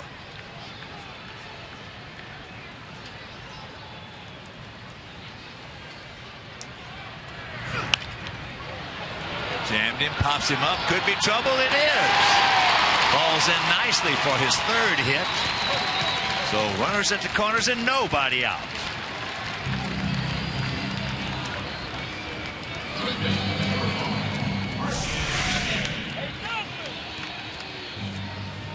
Adam doesn't get a good portion of this one, but he doesn't have to. Escobar can't get to it. Jennings can't get to it. No chance to tack on a few more.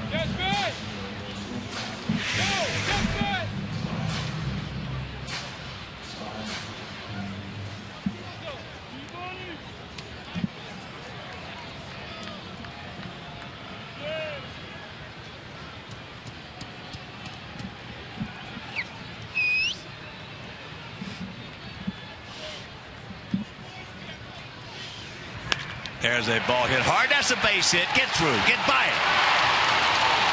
Jennings will cut it off, but Marcus on his way to second base with a double as Beckham scores, and it's a 6-1 Sox lead. Ducks on the pond and nobody out.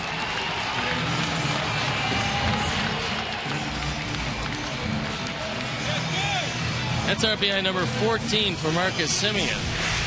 And although quite obviously he is dwarfed by the next man in the batting order, Abreu getting all the pub among Major League leagues, but Semien among the leaders in rookies driving in runs. 14's a pretty high total first month of the season, getting your first opportunity to play every day. So Steve told you earlier before the game started that we have really abused, mistreated David Price in this ballpark. Meanwhile, he's one of the best left-handers in the game. He departs, and we'll be back.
streaming sports service is celebrating 12 years.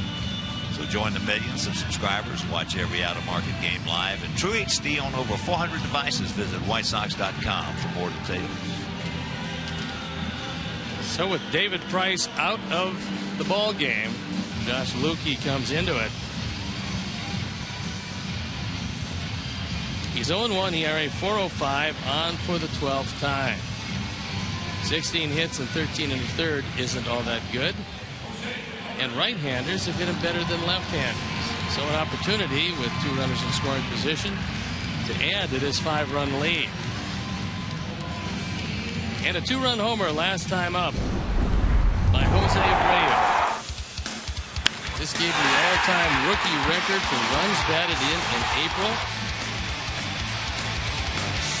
And gives him his 10th home run of this young season.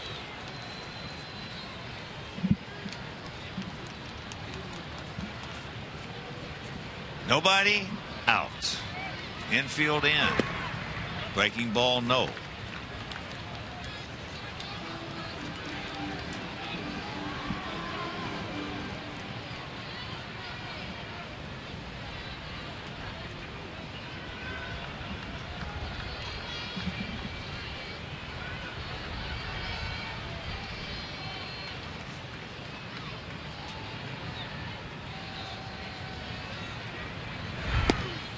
Changeup way out in front.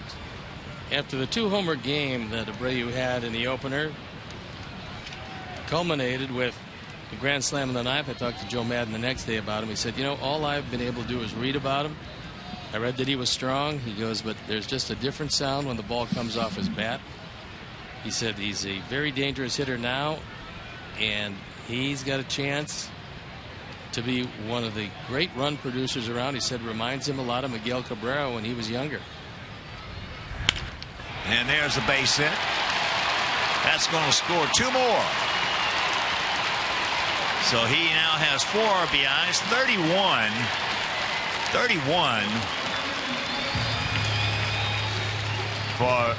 He just extends his own rookie record.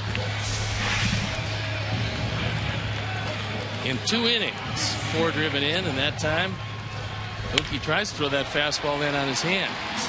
But as so many pitchers have found out, if you're going to try to get it in there, you better get it way in there, or you're not going to have any luck.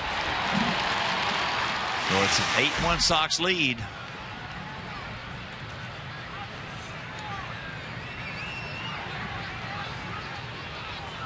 .31 RBIs in your first month in the big league.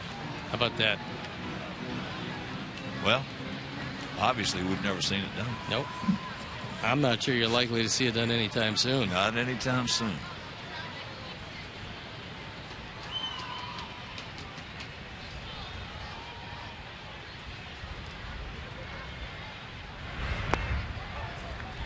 Tank checks it up.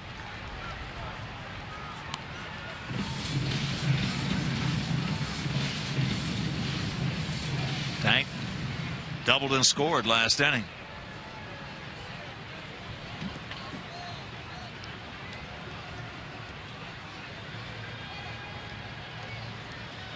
Wow, 31 RBIs.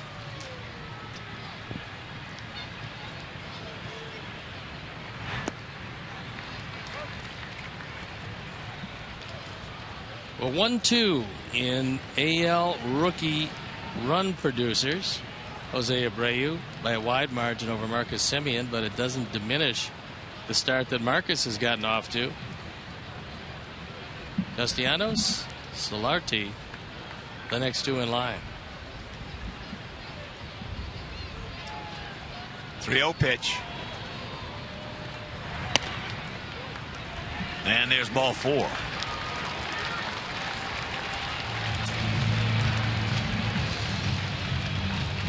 Still nobody out. 3 in. And Jordan Danks going in to run for Tanks.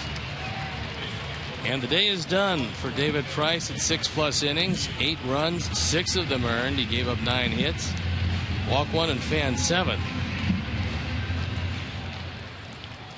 And Jordan comes in to get a little playing time. Well, I think Tank redeemed himself nicely from that arrow. Made a great throw and a key double. Yeah.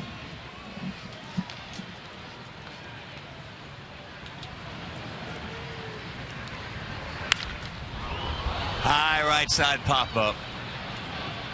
Mahoney fighting that wind, stays with it. And that's out number 1.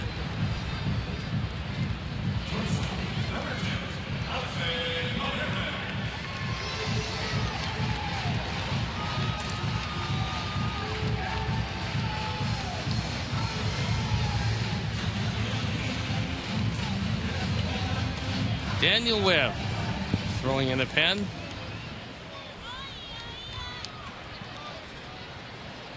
Alexei. Joyce made a nice catch on him running in back in the second inning. The wind knocked it down, and then Jennings with a brilliant catch off Alexei as he led off the bottom of the 5th. And if you missed that catch,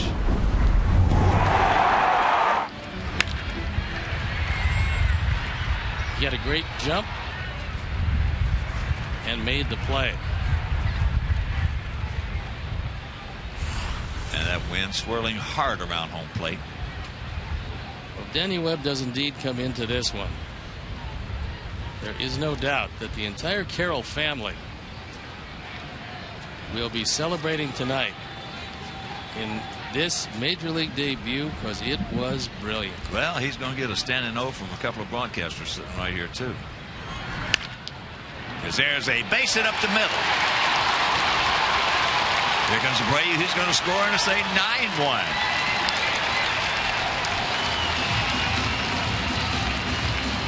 '18th driven in by Alexei.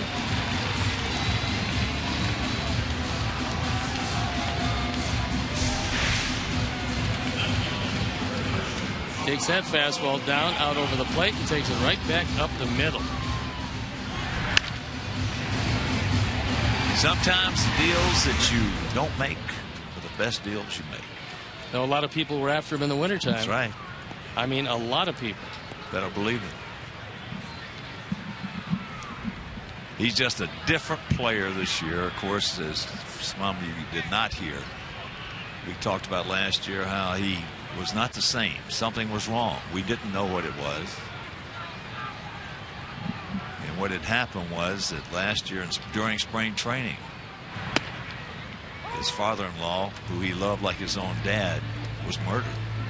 And Alexei just took him a long time to get over it. Well, he's not over it, but a long time to get past it, I should say. Diaz with an 0-1 count.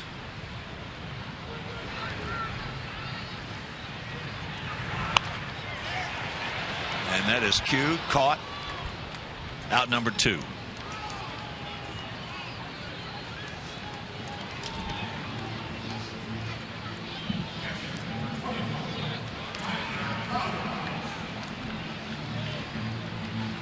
There's a good look at a very happy bench and a very happy starting pitcher in Scott Carroll.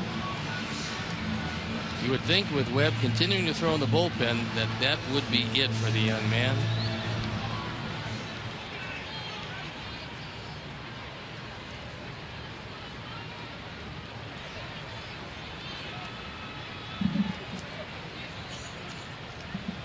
Here's Tyler. Tyler 0 for 3.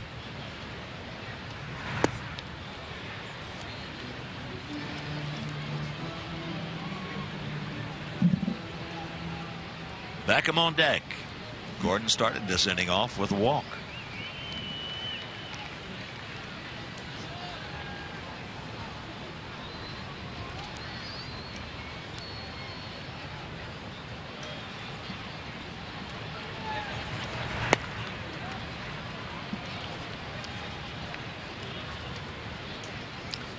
One and one to count.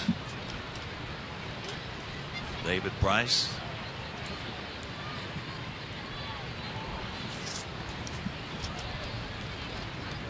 I'm going to show you something after the pitch. It's one of the most imposing stats you want to see as he goes through that. Look at this. Best road win percentage in the last 100 years.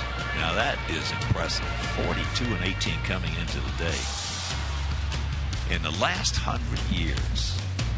Big Grashy, Whitey Ford, Pedro Martinez, and of course, who can forget Spud Chandler? Spud Chandler, left-hander, had a good screwball. That's cute. And they get him, but another crooked number goes up on that board, a 4 spot. We'll go to the 8th, leading by 8.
Photo of the game. Tweet your photo to hashtag White Sox fan photo for a chance to be shown on our broadcast, brought to you by AT&T. And there is the fan photo of the day. There's a lot of happy Sox fans around the ballpark today. It's been all Sox 9-1. And Jordan Danks came on a pinch run. He stays in the game in right field. And for the moment, at least, Scott Carroll is on the hill. Could very possibly be 4-1 hitter, and then Robin will allow him to exit via a standing ovation regardless of the resolution of this at bat. We'll just have to see, as he hasn't given up an earned run in 7 innings. I hope that is the scenario.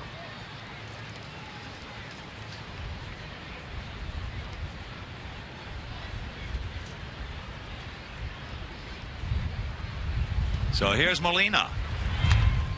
Fouls that back. Jose,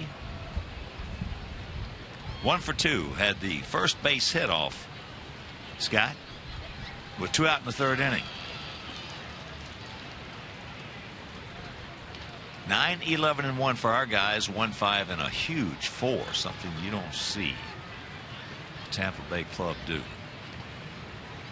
But we were the beneficiaries of it today, and we'll take it.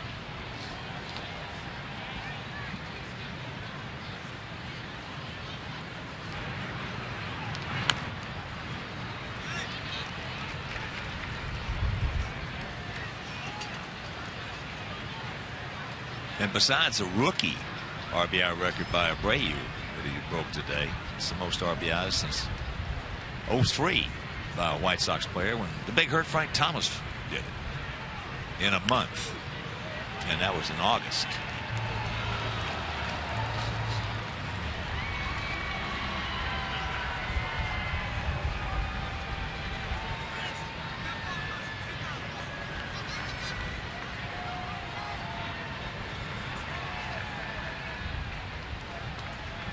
One-two pitch.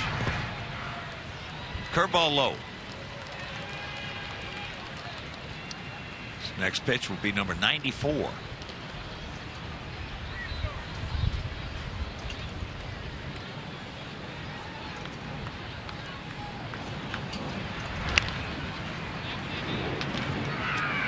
Foul ball, they say. And in case you're just tuning in, 29-year-old rookie Scott Carroll, 6'4", 215 pounds, out of Liberty, Missouri. He was 3-1 down at Charlotte. This is his major league debut. What he's shown us is he gets it, he throws it, and he throws strikes. Gets his breaking ball over. Can't do much better than that. And he had a very good run at it at AAA. Now, career-wise, he hasn't been all that good. But that being said, maybe he picked something up, came out this year, decided that if the sinker is good enough, he's going to throw a lot of ground balls, which he's thrown today. He's gotten the double plays when he's had to, 3 of them, and largely kept the ball in the infield.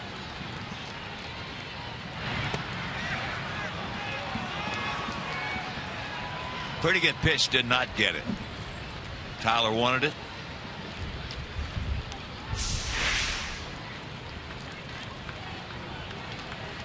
Teller tried to scoop it back in the zone, but nothing doing.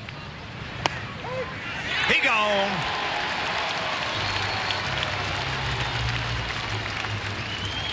One down. His fastball comes tailing back, and he gets it.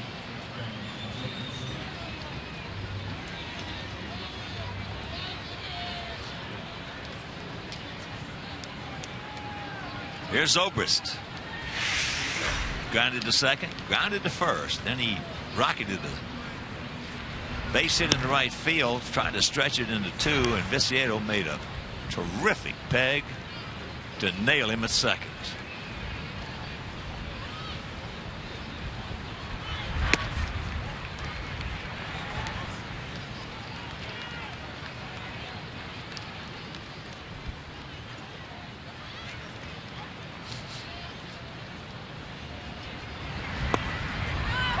Strike.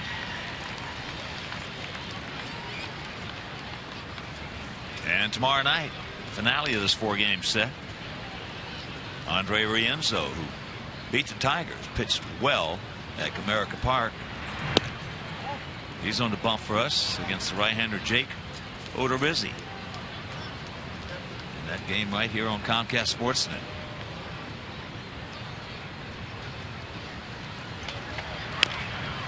Chops it foul, so a full count. Remember the conversation that we have about pitchers throwing pitches in the major leagues, how they throw more in high school and college than they throw in the major leagues? A proposed #1 draft choice this year is out of North Carolina State. He's a left-hander by the name of Carlos Rodon. He threw 132 pitches last time out in a complete game loss, but his last 3 starts, 379 pitches. That's going to fall for a base hit. So you're taking a guy that has a good chance of being picked 1, 2, or 3 for sure. A lot of people think that he is the #1 draft pick, and 379 pitches in 3 starts. Well, we discussed that. You got kids in high school throwing more pitches than major league pitchers this year. And take a look at the standing ovation for Scott Carroll. Look at everybody around the mound. I love it. I tell you,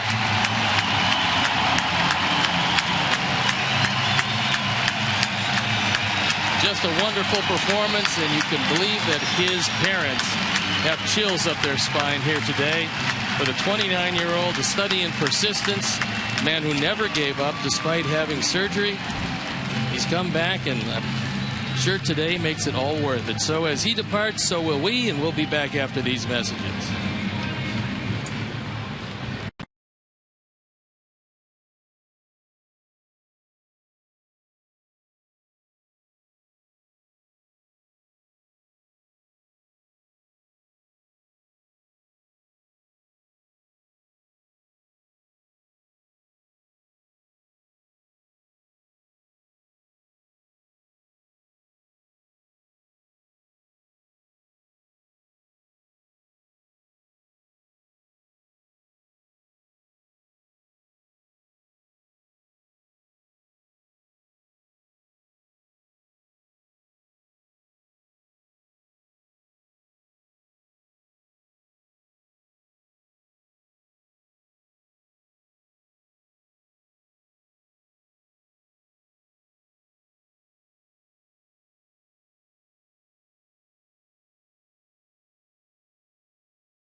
Webb at 1-0 ERA, just under 3.5 on for the 9th time. He inherits Zobrist at first base. He will not be held close by Paul Konerko. And there's one out here in the top of the 8th inning. First pitch strike to Desmond Jennings, who is 0 for 2. Strikeout, a ground out. He was hit by a pitch. 9-1 Sox here in the top of the 8th inning.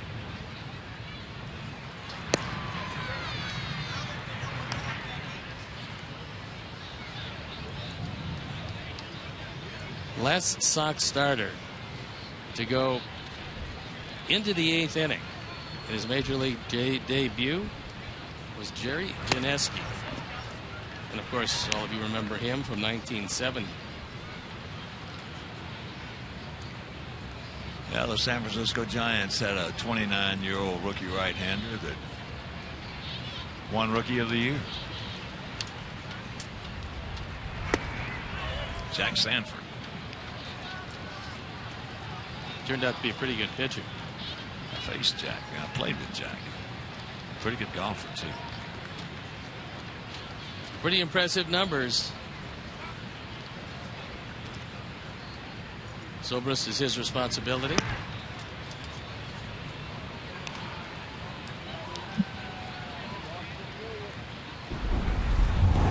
And the day of Scott Carroll, a day that he will never forget. Started out pretty good with a breaking ball, the first strikeout of his career. And then it was ground balls aplenty, turning into 3 double plays. He got Longoria twice to ground into double plays after striking him out the first time. He departs to a standing ovation and a very happy and somewhat tearful family. As well it should be.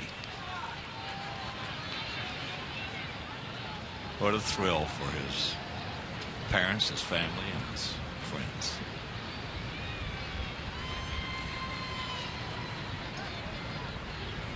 Matt Joyce is 1 for 2, a ground out to first, a single, and a walk. That's into right center. We got a man there.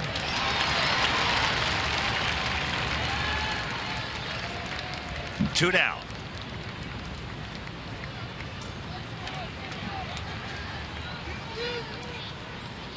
So here is Longoria.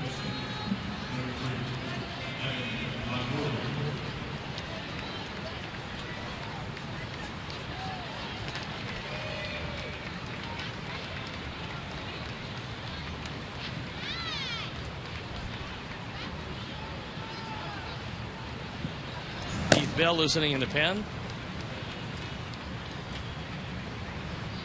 Yeah, Jack Sanford was a tough guy for the Giants. We played together in Kansas City. He's one of the few pitchers that I ever played with. Back in those days, the pitchers told the team how he was going to get guys out. Yes. As they weren't told by the pitching coach. We're going to play him this way, and you're going to pitch him that way. Right. And Jack was one of the few guys I ever played with that told his guys, be ready because I'm going through the whole lineup. I'm going to knock everybody who comes up there first time down. And he did. It was a different culture. I was going to say, in this day and age, he would have been warned probably on the second pitch it went high and tight, and given the heave-ho on the third, so you'd been talking to the next guy that came in. Maybe the guy after him. Yep. There's a base hit by Longoria. And it's a 9-2 ball game.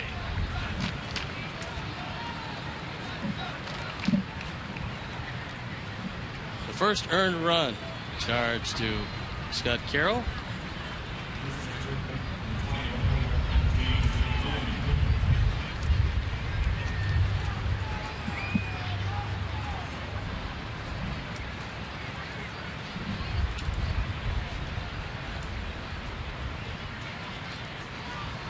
Well, way back in the Wayback Machine, when probably the greatest rivalry in baseball's history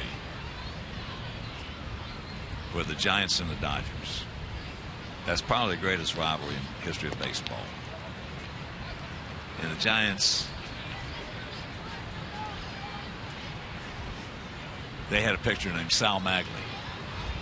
The Barber was his nickname. That's right. He was our pitching coach in 1967 in Boston.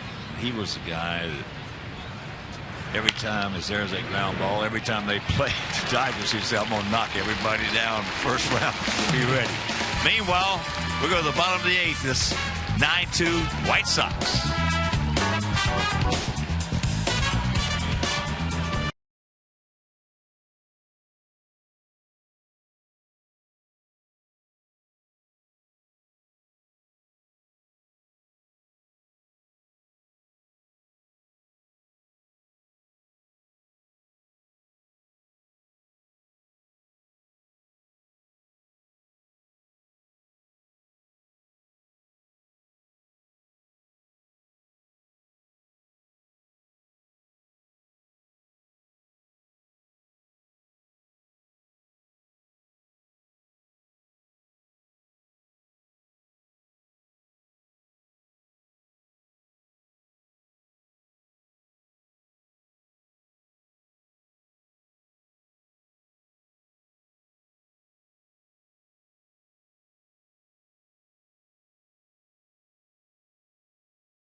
Following our broadcast, stay right here for Blackhawks Postgame Live. We'll break down the game, take you inside the locker room, and see where this series is heading.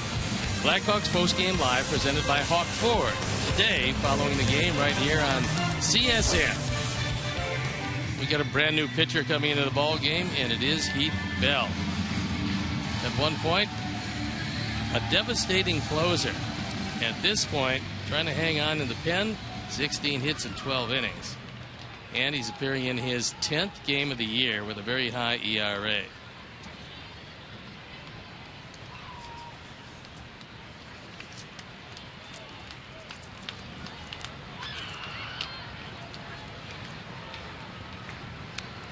So here's Gordon Beckham. Sox with the 9 runs now have 143 on the season. It leads the major leagues.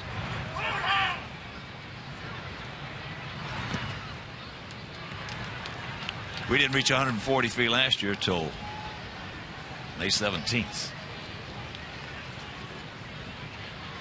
Well, we didn't have that big boy in the number 3 spot every day last year.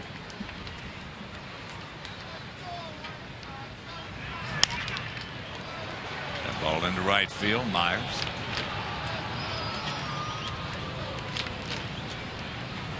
Three years in a row, Heath Bell was among the league's best at closing down games. He was with San Diego at the time. His ERAs 3 years in a row, 271, 193, 244. His saves 42, 47, and 43. He was a gamer. Then he would come right at you. He went to Miami on a big free agent contract. Things didn't work out very well. 19 saves, an ERA up over 5. Here's Adam. He's 3 for 4 today. Takes first pitch strike. Yeah, I used to like to watch him on TV when he'd come in. I love the way he went right at guys. In those days, he had great stuff. Yeah, he did.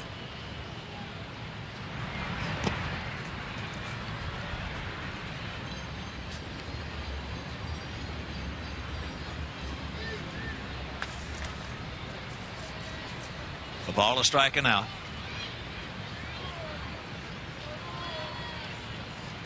Sox trying to make it 2 out of 3 in this 4-game set.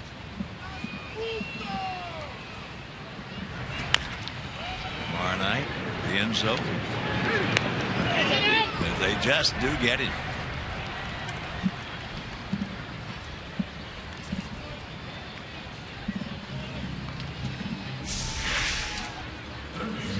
Slowly developing play, but Bell gets over there and they get him by a stride.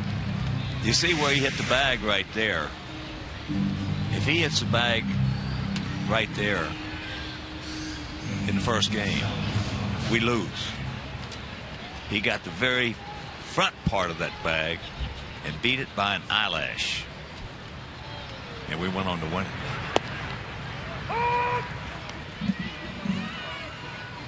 Good player.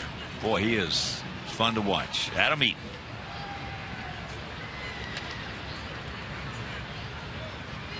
We're still at the tail end, but the schedule makers did not do the ball club a whole lot of favors with this 16-game stretch.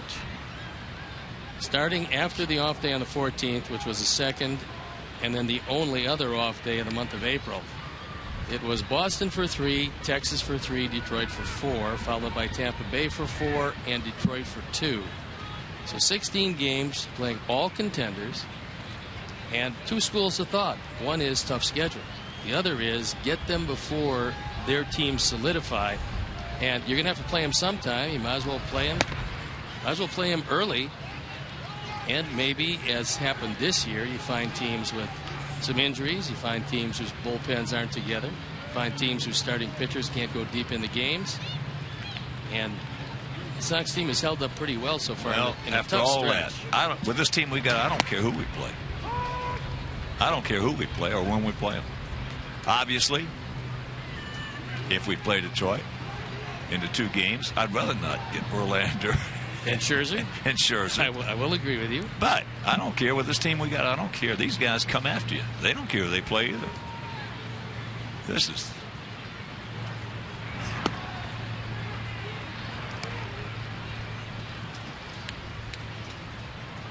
We had that 36-game stretch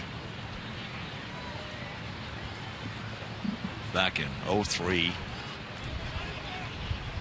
02, I think it was. That, if you're talking about what you just brought up, the competition you're going to be playing against, yes, it was the toughest 36-game stretch I'd ever seen in my career. We started off with 4 in Cleveland, then we went from there, went 4 to New York. Then we kept on the same thing, going all. Well, in that 36 games, we went 24-12. We went into Cleveland, swept them in 4. Went to New York, swept them in 4. That'll get it done. Yeah. Like 667 baseball.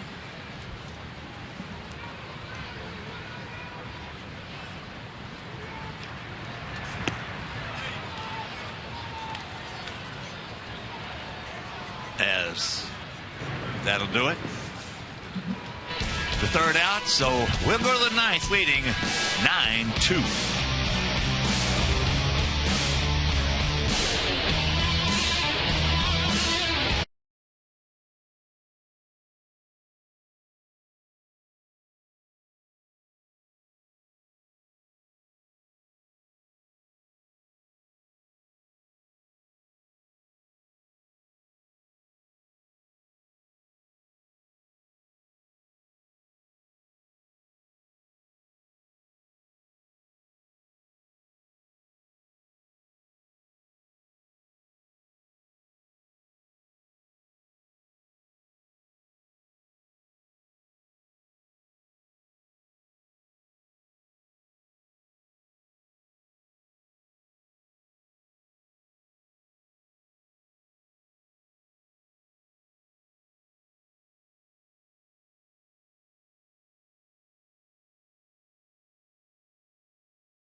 us at 1-0. Jake Odorizzi on the hill for the Rays at 1-2 with a high ERA, just over 6.5.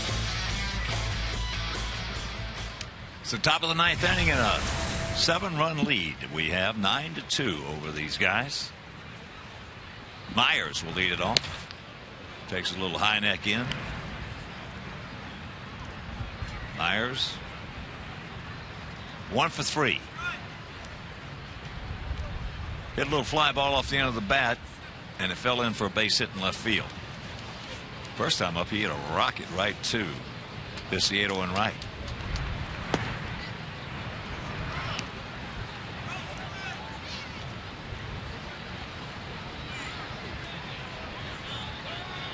Those of you who remember Lucas Harrell, he was the last White Sox starting pitcher to get a win in his major league debut. That was July 30th of 2010. Now he toils for the Houstons.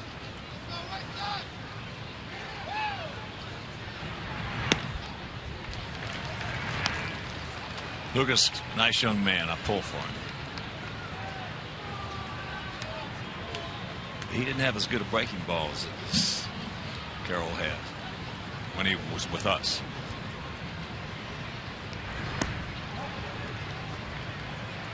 Full count, no walks.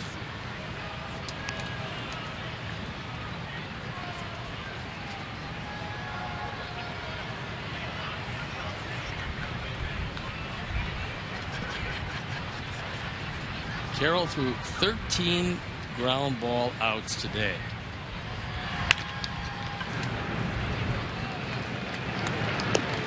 One out. That's one of the reasons why he has not given up a home run this year and over the course of his career. Despite the fact that at times he's had a higher earned run average, he by and large has kept the ball in the ballpark because of pretty good sinker with late movement. Here's to Jesus. He's 1 for 2. And the 13 ground balls produced 16 outs because 3 of them were double play ground balls. That's pretty strong. To Jesus, 1 hit was a 2-0 fastball. Veteran hitter, veteran experience. Looked for it, got it, and hammered it.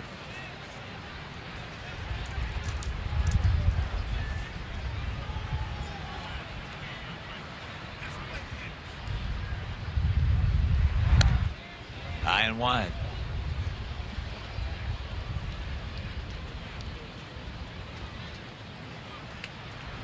To the count.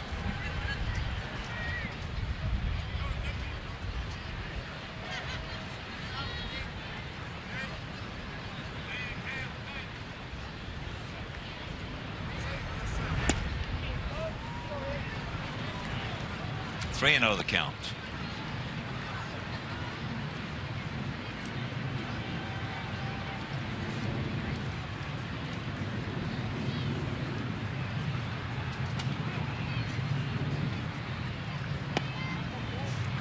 Four and the count.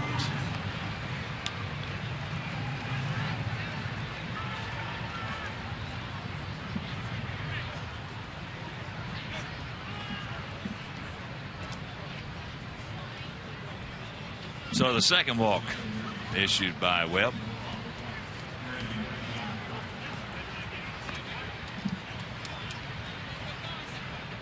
Here's Brandon Geyer hitting for Escobar.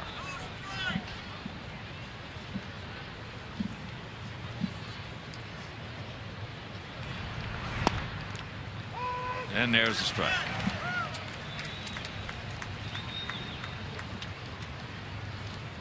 I believe that Geyer is another one of the players that came over from the Cubs in the Matt Garza deal.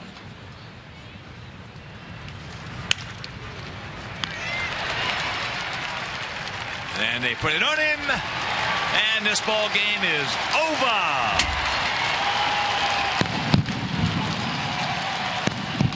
So the fourth double play turned. But Steve, what an